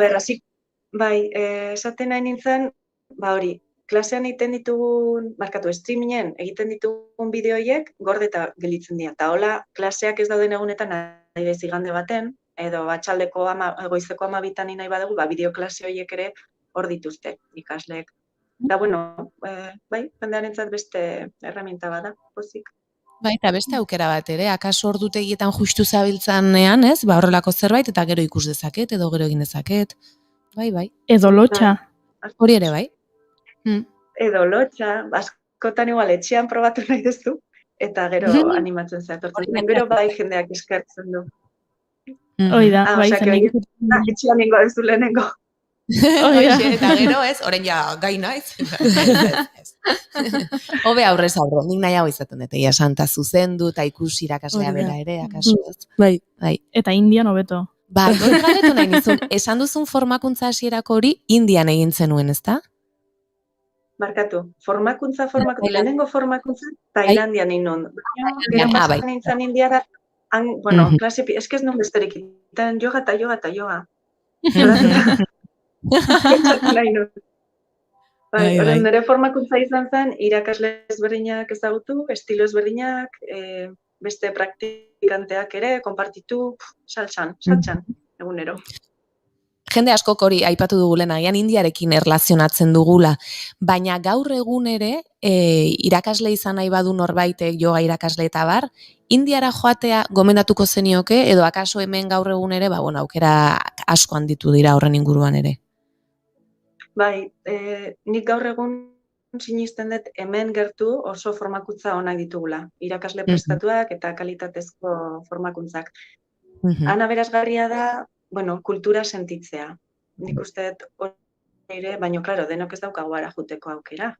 Baina onzoiak diala eta, bueno, antolatu behar dezu zure egutegia. Orduan, formakuntzaiteko hemen ondo iruditzen zait. Ara jutea aberasgarri iruditzen zait, hori, bere jatorria ondo ezagutzeko.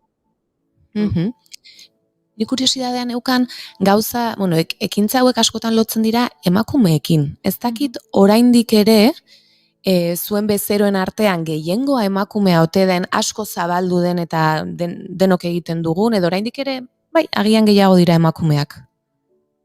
Agian oker nago, Bai. Ez, bai, arrazoia ez. Oraindik gehiengoa emakumeak gera, baina gizon asko gerturatzen da eta oso gustora daude.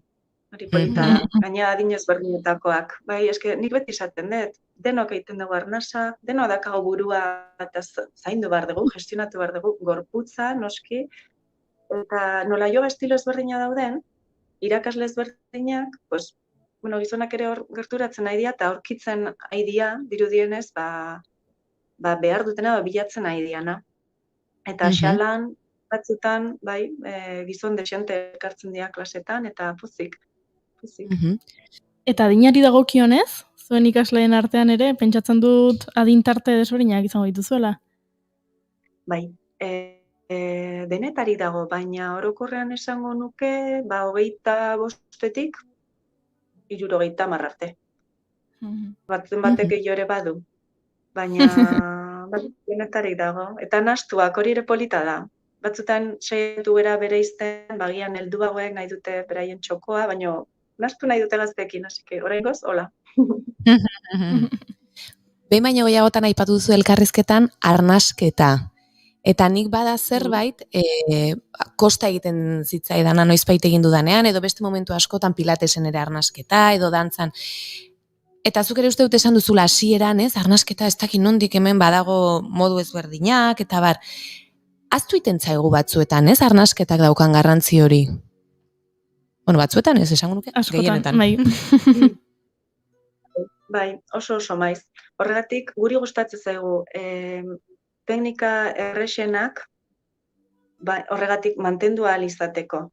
Asko daude, baina nik uste dut egokienak diala errexenak, eta batez ere bat, respirazion jogika, esaten dioguna, badalako hori ikasi beti arnasa ondo botatzen, garrantzitsuena da, zen estresatzen geanean, arnasa jaso iten dugu eutxi eta ez dugu ustutzen. Eta iruditzen zaigu, arnasa falta zaigula, hartu ezin dugulako, baina ezin dugu hartu, lehenago bota ez dugulako. Orduan, kontzientzia jarri, ondo botatzen, eta gero gorputzak berak badaki hartzen. Gehi, posturekin gorputza irekitzen bagoaz, bueno, ez da inbesteko esfortzua hain behar arnasa hartzeko, eta gainera, bueno, bada rekordatorio bat buruari, patroi bat gogorarazi.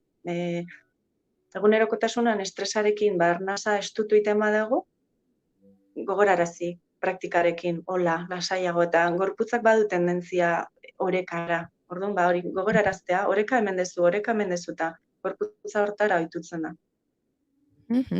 Aipatu duzu jogaren baitan estilo ezberdinak daudela, baina gero badaude ere nik entzun izan dut akroyoga, aeroyoga, hoiek ez dakit estiloak diren edo modalitateak ez dakit. Hoiek ere zuek zuen eskolan ematen dituzue edo agian puntualki edo? Puntualki. Bai, eta asko gustatzen zaila ikaslei. Puntualki nahi ditzen zaita aberasgarria da. Bai, zure burua kondizio ezberdinetan ikusten duzu, teknika ezberdinek edo enfoke ezberdinek aberastu iten zaituzte, beti iruditzen zaigu zenbait praktikek eukitzea base bat yoga, lurreko yoga esango genuke, ez? Betiko yogarekin, eta gero akroyoga edo aeroyoga nahi gustatzen zait aberasteko. Izan daiteke disiplina konstantea de bai, noski asko kiten dute, baina gure xalan puntualki erabiltzen dugu. Ez dakit agian entzulek jakingo duten, hola nahi baduzu zehaztu pixkat aeroyogan zer egingo litzatekin eta akroyogan agian desberdintzeagatik, edo nik aprobatu ditut. Baina nire zitzaidan aeroyogan denbora asko pasatzen nuen buruz bera. Eta orduan sentitzen nuen odola juten zitzaidala burura asko eta pixka zora beatu bezala iten nintzen. Ai, ama, oiana. Segurazki, igual arnasketa nuen oso ondo egiten. Olakon bat edo, baino. Bai, arnasketak badu hor zer ikusia, hala ere ohitutzen joan behar gea. Ahoz beragotea gorputzen odol presioak eta hori, bai. Arnasketak laguntzen du, hala ere zenbait praktiketan mareatu iten zea, pues bueno, pues igual ezingo da klaseoetan ahoz bera jarri, baino, bueno, zuk lehenengo galdetu diazuna barkatu izan da, ze berezitasun dituzten estiloiek, ez? Eta yoga ere horrek berezitasun bezala du, tela batzuk erabiltzen diala, arnasketak edo posturak, lurretik pixka bat separatzeko, bueno, pixka bat edo asko. Eta batez ere onura du ahoz bera jartzean, kolumpio, entre comillas, hortatik zintzilikatzean, bizkarrezura deskomprimitzen dagula. Barruko organoak ere, barruko organoi buelta ematen diagu, eta hor, odolak iten du sekulako garbiketa, masai bat dago, zemeti grabedadeak badu bere efektua, urteetan zehar, eta horri buelta ematen asko ditu. Baina egia da, zuk esan dezun bezala gehiena, batzutan mareatu gaitezke edo presioa molestua izan daiteke, baina hori praktikarekin eta ondo arnastuta, ondo arnasa botata, hori lehundu iten da eta gustora egon gaitezke, pixkanaka, bombar. Bai, presio hori bat. Bai. Eta gero bako yoga da, parkatu. Ez, bai. Jarraitu. Beste norbait behar dugu, pertsona bat edo gehiago. Eta nire ustez hor aberasgarria da konektatzen dezula beste pertsonekin, ez da hain bakarkako gauza, orduan konzentrazioare oso asko lantzen da. Egia da nola, ni ez nagon estiloitan formatuta, agian ez dut ondo dariezi, espero dut beste akro edo aeroko irakasleak ez molestatzea, nik bihotzez, ondo deskratu nahi izan dez, nik bizi detenetik. Zer, yoga xalan iten dugunean beste irakasle batzuk ekartzen ditugu, hortan formatuak dianak. Bueno, eta aipatu dugu, hori, gonbidatu zaitugula gau, da torren astelenean, ekainaren 21 jogaren nazioarteko eguna ospatuko delako, eta uste dutzuek astebururako dagoeneko zerbait antolatu duzuela berezia, edo egunean bertan, aipatu guzu pixkatola amaitzeko edo? Bai, oso ondo. Astelenen, nola klase regularrak ditugun, esan genuen, bueno, larun batea pasako dugu. Eta gainera, larun batean sorte genuen ziren aldameneko hotelean, Zenit hoteleak eskaini zigun, terraza hutsa, probatu dezagun, ber noizean behin hor klasikiteko edo. Eta son, ze ondo, zeren hola, egingo dugu. Jogan eguna ospatu, bueno, hotelari esan gustatzen zaigun ere tokia, eta atzegiri, atzegi asoziazioari laguntzatxo bat eman nahi diogu, eta klasean jasotzen duguna, beraientzat diru laguntza izango da. Mira. Baina jendea ilusio handia indio. Bai, eta klase ezberdinak izango dira, bakarra ordutegi edo izen emateko da egin behar da? Jo, webgunean eman dezakegu izena, baina beti dagoeneko eta klase bakarra dugu, gure antolaketarekin ez daukagulako tarte gehiago, baina hotelarekin hitz egin dugu eta egingo dugu maizago, hasike. Adi egongo geha orduan. Noski, gainera Zenit hotelean gure kolaboratzia izan dako Javi Riberok eta Ama Taberna, hainbeste maitu dugun Ama Tabernako lankideek Zenitean Enea irikizuten duela ez hainbeste. Beraz, plana, hor, Eneara zerbait jatea, janaria tokiko produktuekin, eta gero yoga egitea, bidez plan ona, edo alderantziz. Lehen Amaiak esan du maite duta plana, kolako plana, hortxe beste plan. Bai. Bai. Hori, hitz egiten nahia, de hecho. Karo, ez, hori da ja, kompletua, plakosua. Oso ondo itziar. Bai, eskerrik asko. Gurera gerturatzegatik bide. Bai, eta jarraituko dugu, hola ikertzen eta probatzen segurazki, ez? Hori da politena, bakoitzak ere bizitzea, ez? Batzuk aipatu duzun guzti hori, gurekin ere konektatzea, kanpokoarekin, dena. Arnastea. Eta askotan esaten dugu saio honetan, gure gonbidatuak bigarren kafea hartzera gerturatu behar direla gure estudiora. Gaur ez dugu kaferik hartu itziarrekin, baina ziur edukiko dugula aukera bigarren hori hartzeko. Eskerrik asko itziar. zuei. Izan arratsalde zoragarria. Eskerrik asko. Agur. Agur.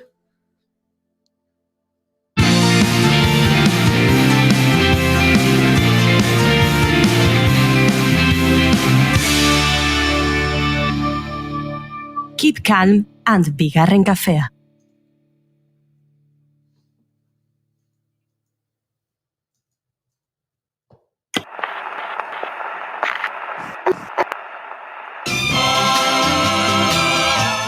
Gramofonoa. Istitzu Pinatxorekin. Inspirazioa existitzen da bai, bino lanean arrautu bertzaitu. Pablo Picasso. I'm gonna fix this world today because I know what's missing. Then he wrote his Laudoriorik handiena edo lausengatzeko modurik zintzoena imitazioa dela erraten dute. Eta naiz eta disiplina artistikoen barrenean musikariak beren sormenagatik errespetatuak izan, gremio honek bereziki kopia edo plagioarekin lotutako salaketa haunitz bizitu ditu. with just 100 pounds of clay. He made my life worth living. Izan ere, disketxe handiek beren baliabide guztiak lanean jartzen dituzte mundu osoko abestien arteko antzekotasunak arrautzeko. Sari handien eizan. For the arms that are holding me tight. And he did it all with just Egileen eskubideen inguruko borroka eguneroko ogia da musikaren industrian.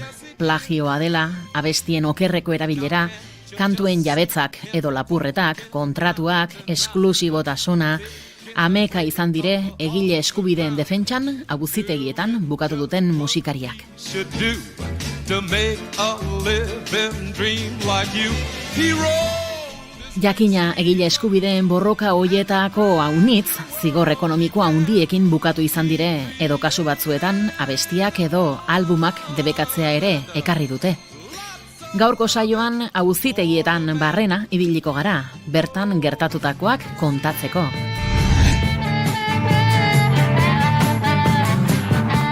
Jada entzun gai duzue gramofonoaren azken saioa, gure webgunean eta podcast plataformetan.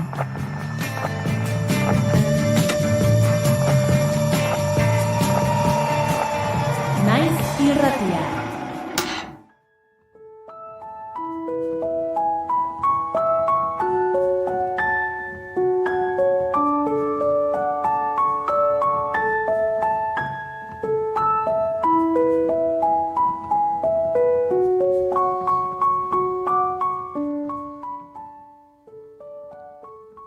Hasi gara saioa eraso sexisten gaiarekin, eta pixka bat horrekin jarraituko dugu, lasai, ze sare sozialetan hitz eman dugu saioa alai bukatuko genuela, baino, aizu gauza batzuk aipatu egin behar dira nahi eta nahi ez, eta gaur kontzeptu berezi bat azaltzera gatoz.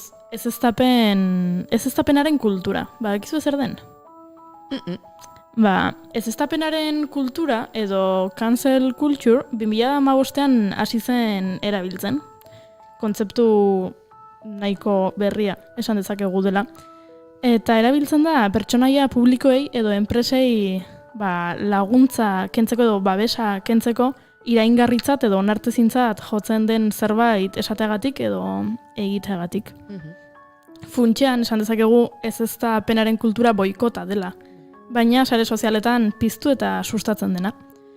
Jokabide okerrei buruz ohartarazteko modu bat izaten hasi zen, baina 2018an bizkortu egin zen kontzeptu honen hedapena Me Too bezalako mugimenduek bultzatuta.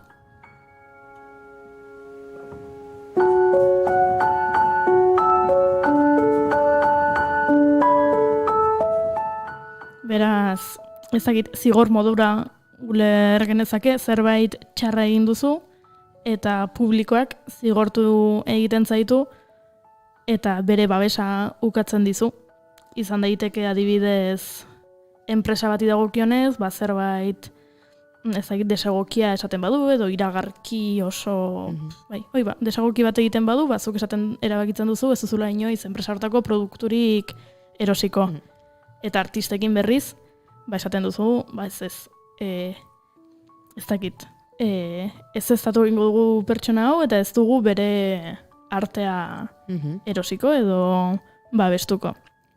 Eta jarrera desagoki horiek plazaratzeko balio du, baina askotan ez pentsa, ez du eraginkortasun handirik. Batzutan nik esango nuke hitzak direla praktika baino gehiago. Bai. Adibide bat, oso sargia. 2019an sexu jazarpena eta botere abusua lepuratu zizkioten Estatu Batuetako 21 emakumeek Placido Domingo abeslariari. Iraganean tenorearekin lan egindako emakumeak ziren 24ak. Associated Press eta Amerikako Estatu Batuetako opera artisten sindikatuak, AEGM-ak egindako ikerketa batek plazaratu zuen guzti hau. Orduan, 80 urte bete dituen interprete handi honen ospea betiko suntsituta geratu zela aipatu zuten askok. Eta egia da, ala izango zela zirudien, izan ere une horretan bere konpromiso profesional guztiengatik aldendu zen. Ez zituen kontzertuak eskaintzen, ez zituen klaseak ematen, ez zituen elkarrizketak ematen ez dakit edabideetan. Bazidurudien, ez dakit, cancel culture horretan, ja jendeak ez zuela artistari batziola babes hori eskainiko. Baina, gizu zagertatu zen aurreko astean, ez da.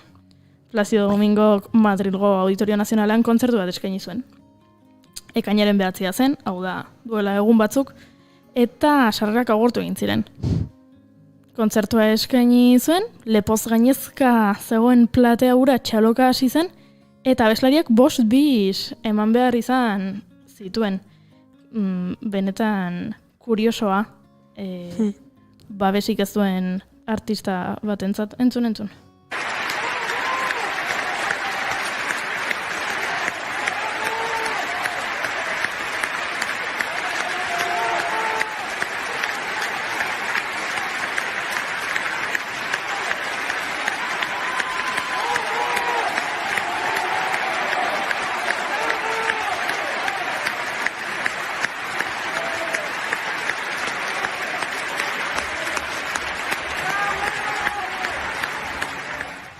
Bueno, eta audioak jarraitzen du, ez? Esan bezala 3 eta 8 minutu bitarteko txalotzea egin zioten. Kazetari askok esan dute txalotzea hau dela publikoak abeslari madrildarari eskaini dion barkamen keinua. Baina, barkamena nori eta berari? Placido Domingori? Bera da eta abusatzaia. Eta gainera, hori gutxi balitz bezala, hurrengo gunean sari bat jaso zuen Domingok.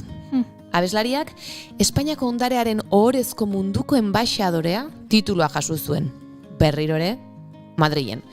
Adiprope Espainiako ondarearen edapen eta sustapenerako elkarteak eman zion saria. Altxor hori mundu osoan ezagutu dadin egindako lanarengatik. Hori. 20 emakumetik gorak salaketa jartzen dute. Ikerketa batek ondorioztatzen du salaketa egia dela, ze sorpresa. Placido Domingok egindakoa onartzen du. Eta erantzukizuna bere gain hartzen du eta barkamena eskatzen du. Eta nola erantzuten du gizarteak?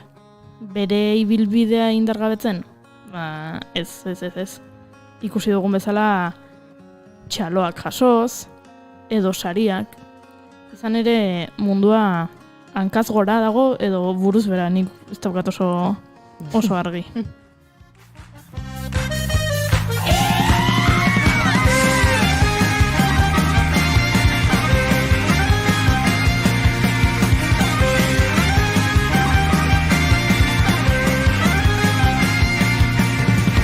Bazkiden azkartoa berezkeli dagoena, dena desberdina da norbere arabera.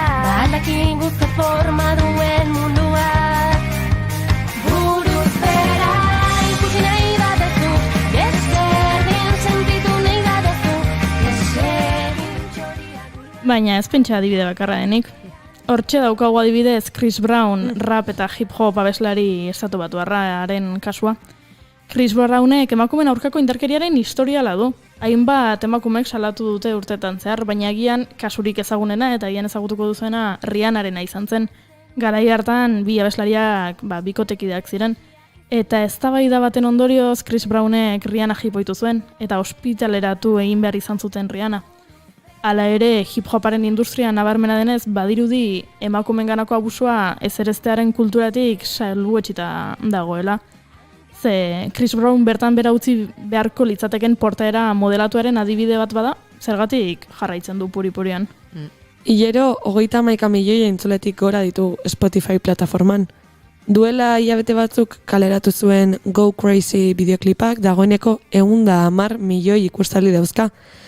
Recording Industry Association of America erakundearen arabera, Estatu Batuetan gehien saltzen den 7. artista digitala da, 69,5 milioiko salmentekin. Rihannaren argazkia viralizatu egin zen. Askok ikusi genuen bere begi ubeldua, bere sudurra odoletan, eta hala ere Amaiak aipatuen datuak hor daude. Artista arrakastatxoa da Chris Brown oraindik. Guk behintzat saio honetan boikota egingo diogu, zalantzarik ez izan. Baina musika behar dugu impotentzia edo haserre hau baretzeko. Beraz, zer, Chris Brown jarriko dugu? Noski ez. Eta orduan ze jarriko dugu? Rihanna. Rihanna.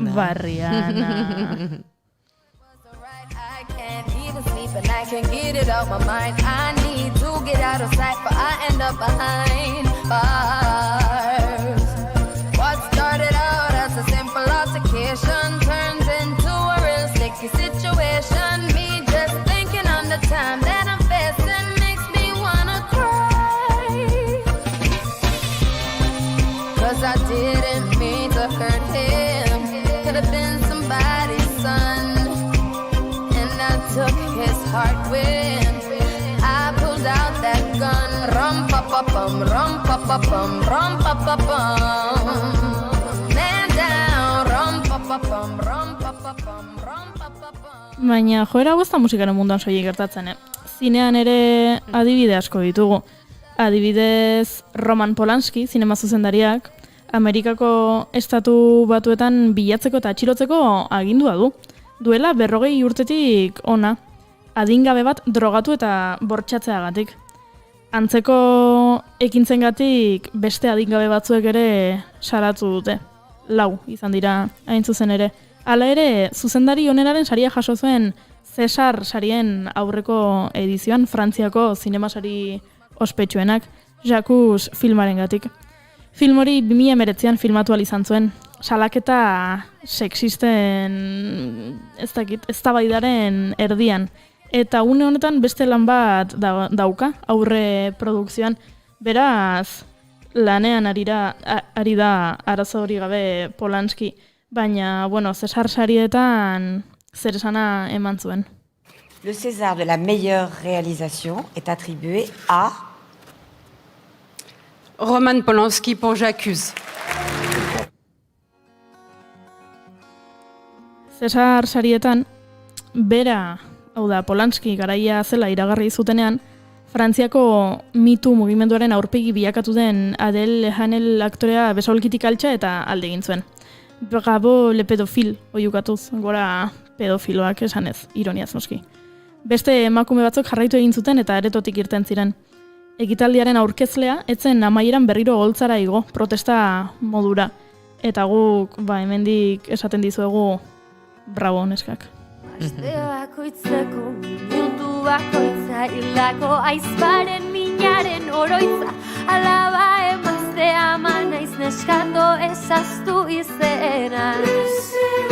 Izan zirelako, grebara joaten, denkidengatik, aski da oiuka plantatzeagatik, denontzat eredu zaretenengatik, mundua irautzen duzuerengatik, beldurrak usatuz kantuan jotake, bada zer eskatu aldarrikatua, zamaurratu arte bizirik da aske behingoz jausi gabe, patriarkatua. Denari zu eman Eta tira, guk zinemaldian oso gertutik bizi izan dugun gai bat ezin dugu aipatu gabe utzi. Farrow familia urteak daramatza Woody Allen espazio publikotik aldendu nahian. Eta Hollywoodeko prentsaren zati handi bat bere aurka zuela, zenbait gatazkarekin topo egin zuen A Rainy Day New York pelikularen promozioan. Are gehiago, aktore batzuk bere parte hartzeaz damutu ziren. Amazonek kontratua eten zuen Woody Allenekin, baina zuzendariak salaketa jarri zuen eta irabazi egin zuen. Bere azken memoria liburua, non bere alaba adoptatuaren ustezko bortxaketa jorratzen duen, eta berak dio gezurra dela, mundu mailan salduenen artean egon zen 2020an, eta Washington Post edo The New York Times bezalako edabideetan errekonozimendua lortu zuen. Aziz Ansari eta Louis C.K. oholtzetara itzuli ziren. Kevin Spaceyk bere lehen kontratua sinatu du, Italiako film baterako, duela 3 urtetik berari egindako akusazioak hasi zirenetik. Artista eta artelanaren arteko banaketaren gaia beste egun baterako utziko dugu. Eta aipatutako zerrenda honekin ez dugu lintxamendu bat egin nahi, baina hausnarketa bat plazadatu nahi genuen. Erantzukizuna erasotzailearena da, horren zalantzarik ez daukagu. Baina kulturaren kontsumitzaile bezala guk ere badugu boterea eta erabaki behar dugu nor babestu eta norrez.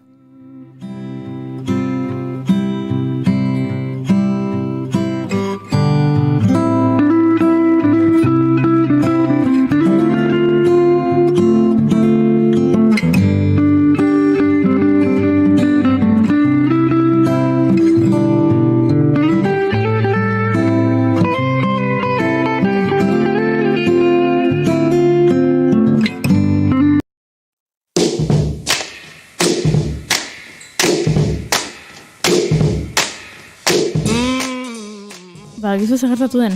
Arrapaladan sartu zara. Nere subkonstienteak esan du, ez, goiuri esan duzu alai bukatuko dugula saioa. Beraz, abesti, ez dakit, dantzagarriago bat jarri. Eta hau azaldu da.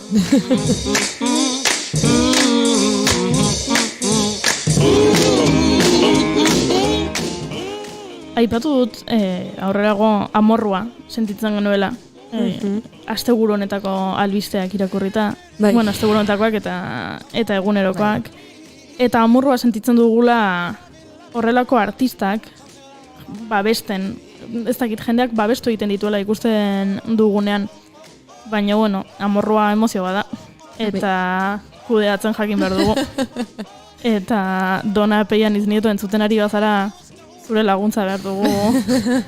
Etor zaitez, askar mesedez. Bai, amorru guzti hau kudeatzeko. Baina, badakit Donak zer esango ligukeen, Izen eman, nire ikastaroan. Hori. Adimen emozionala hezkuntzan formakuntza antolatu du Donak 5. urtez, edukandola emozionek, eta sekulako arrakasta izan du azkeneko urteetan, berriro antolatu dute, aurten berriro ere online, aurreko urtean, egoera dela eta online formatuen egin zutelako, eta jendeari gustatu zitzaion, eta berriro errepikatzea erabaki dute, eta izen emateko epea zabalik dago.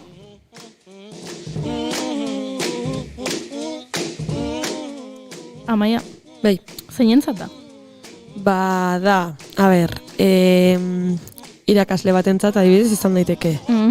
Mediku batentzat, izan daiteke guraso den norbaitentzat, izan daiteke anaiarre baden norbaitentzat, taitona mona den norbaitentzat.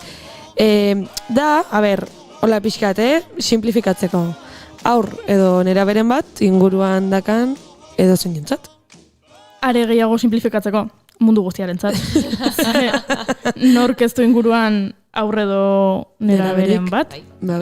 Nik seme alabarik ez dut, baina inguruan baditut aurreta nerabeak. Beraz, beraien bidelagun emozionala izan nahi baduzu, oso gomendagarria da formakuntza hau. 1 orduko formakuntza teoriko praktikoa da, eta klaseak eta tutoretzaz gain, material ugari jasoko duzu, ez dakit, dokumentuak, bideoak, artikuluak, reportajeak, bibliografia. Eta hau guztia zertarako, zure adimen emozionalaren garapen osoa eta sakona lortzeko, emozioen ezagupen eta kudeak eta osasuntxu bat egin ahal izateko, Eta jarrera ezberdinen atzean dauden emozio behar eta sinismenak ulertzeko, ze askotan hori izaten da zaiena, bereziki aurreta nerabeekin. Badakizu zerbait gertatzen zaiela, baina ez dakizu zer. Eta ez dakizu nola kudeatu. Ze agian ez da beti garrantzitsuena jakitea zer den hori, baizik eta nola bidratu era osasuntsu eta logiko batean, arazo hori, edo guretzat arazoa den hori. Beraz, formakuntza honek emozioak zaindu eta gidatzeko tresna eta baliabideak eskainiko dizkizu. Horrek esan nahi du, denok egingo bagenu formakuntza hau, mundu askoz poliagoa izango litzatekeela. Aipatu dugu, mundu guztiarentzat zuzendua. Izena, adimen emozionala hezkuntzan. Hori da, formakuntzaren izena. Eta nola matrikulatu edo nola kontaktatu edukandola emozionekin? irubebikoitza.edukandolaemozion.com elbidean, edo bestela kuskuseatu sare sozialetan, hor dago abildua edukandola emozion kontua, eta hor argazkiak eta informazioa jartzen dute, edo bestela email bat biali info@edukandolaemozion.com elbidera. Ziur, zalantza guztiak argituko dizkizuela.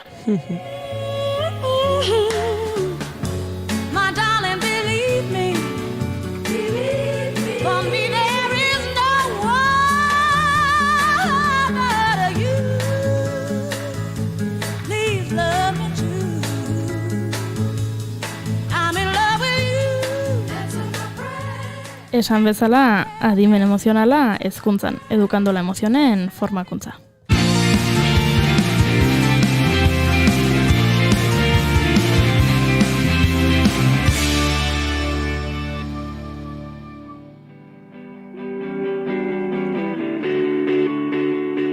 Eta gaurko saioa, Zea Maizen abesti batekin abiatu dugu. Hori izan da guk gure sarreratxoan jarri dugun lehenengo abestia, da abestia. Eta Zea Maizekin amaituko dugu gaurkoa. Gainera, nik ere maite dutetan planak aipatu ditut, oianak ere, eta orokorrean oso presente egon dira. Beraz, bukatuko gure plan bat proposatzen. Eta zein da plan hori? Zea Maizen kontzertua ikustera.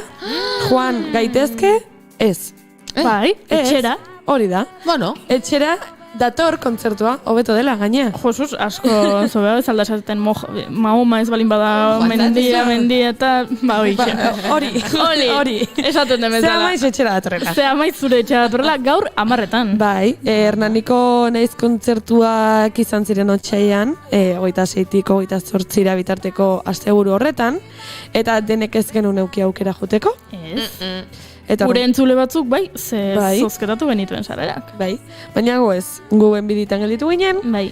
Beraz, gaur eukiko dugu aukera, 10:00 aurrera, ikusteko kontzertua gure etxetik.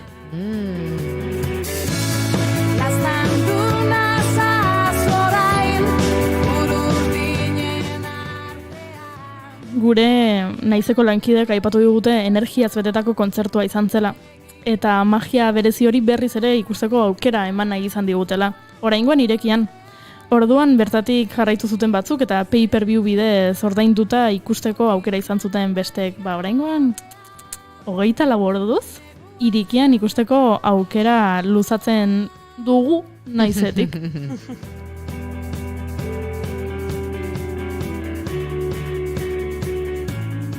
Eta datozen egunetan beste naiz kontzertuen 3. zikloko kontzertuak ikusteko aukera izango dugu, adibidez bihar Deskontrol, Brigade Loko, eta 17an eskakeitan guztiak 10:00 prime timen.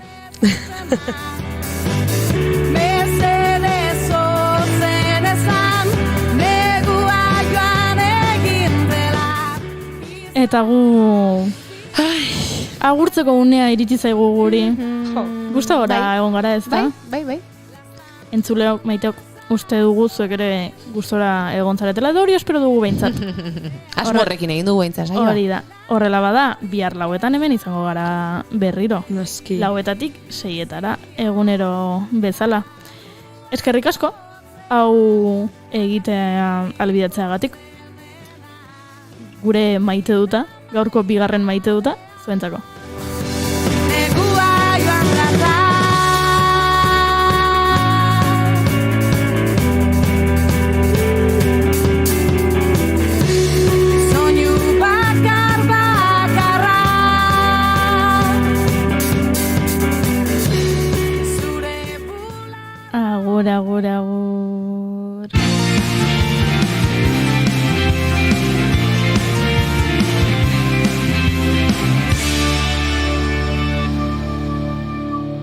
Calm and bigarren kafea.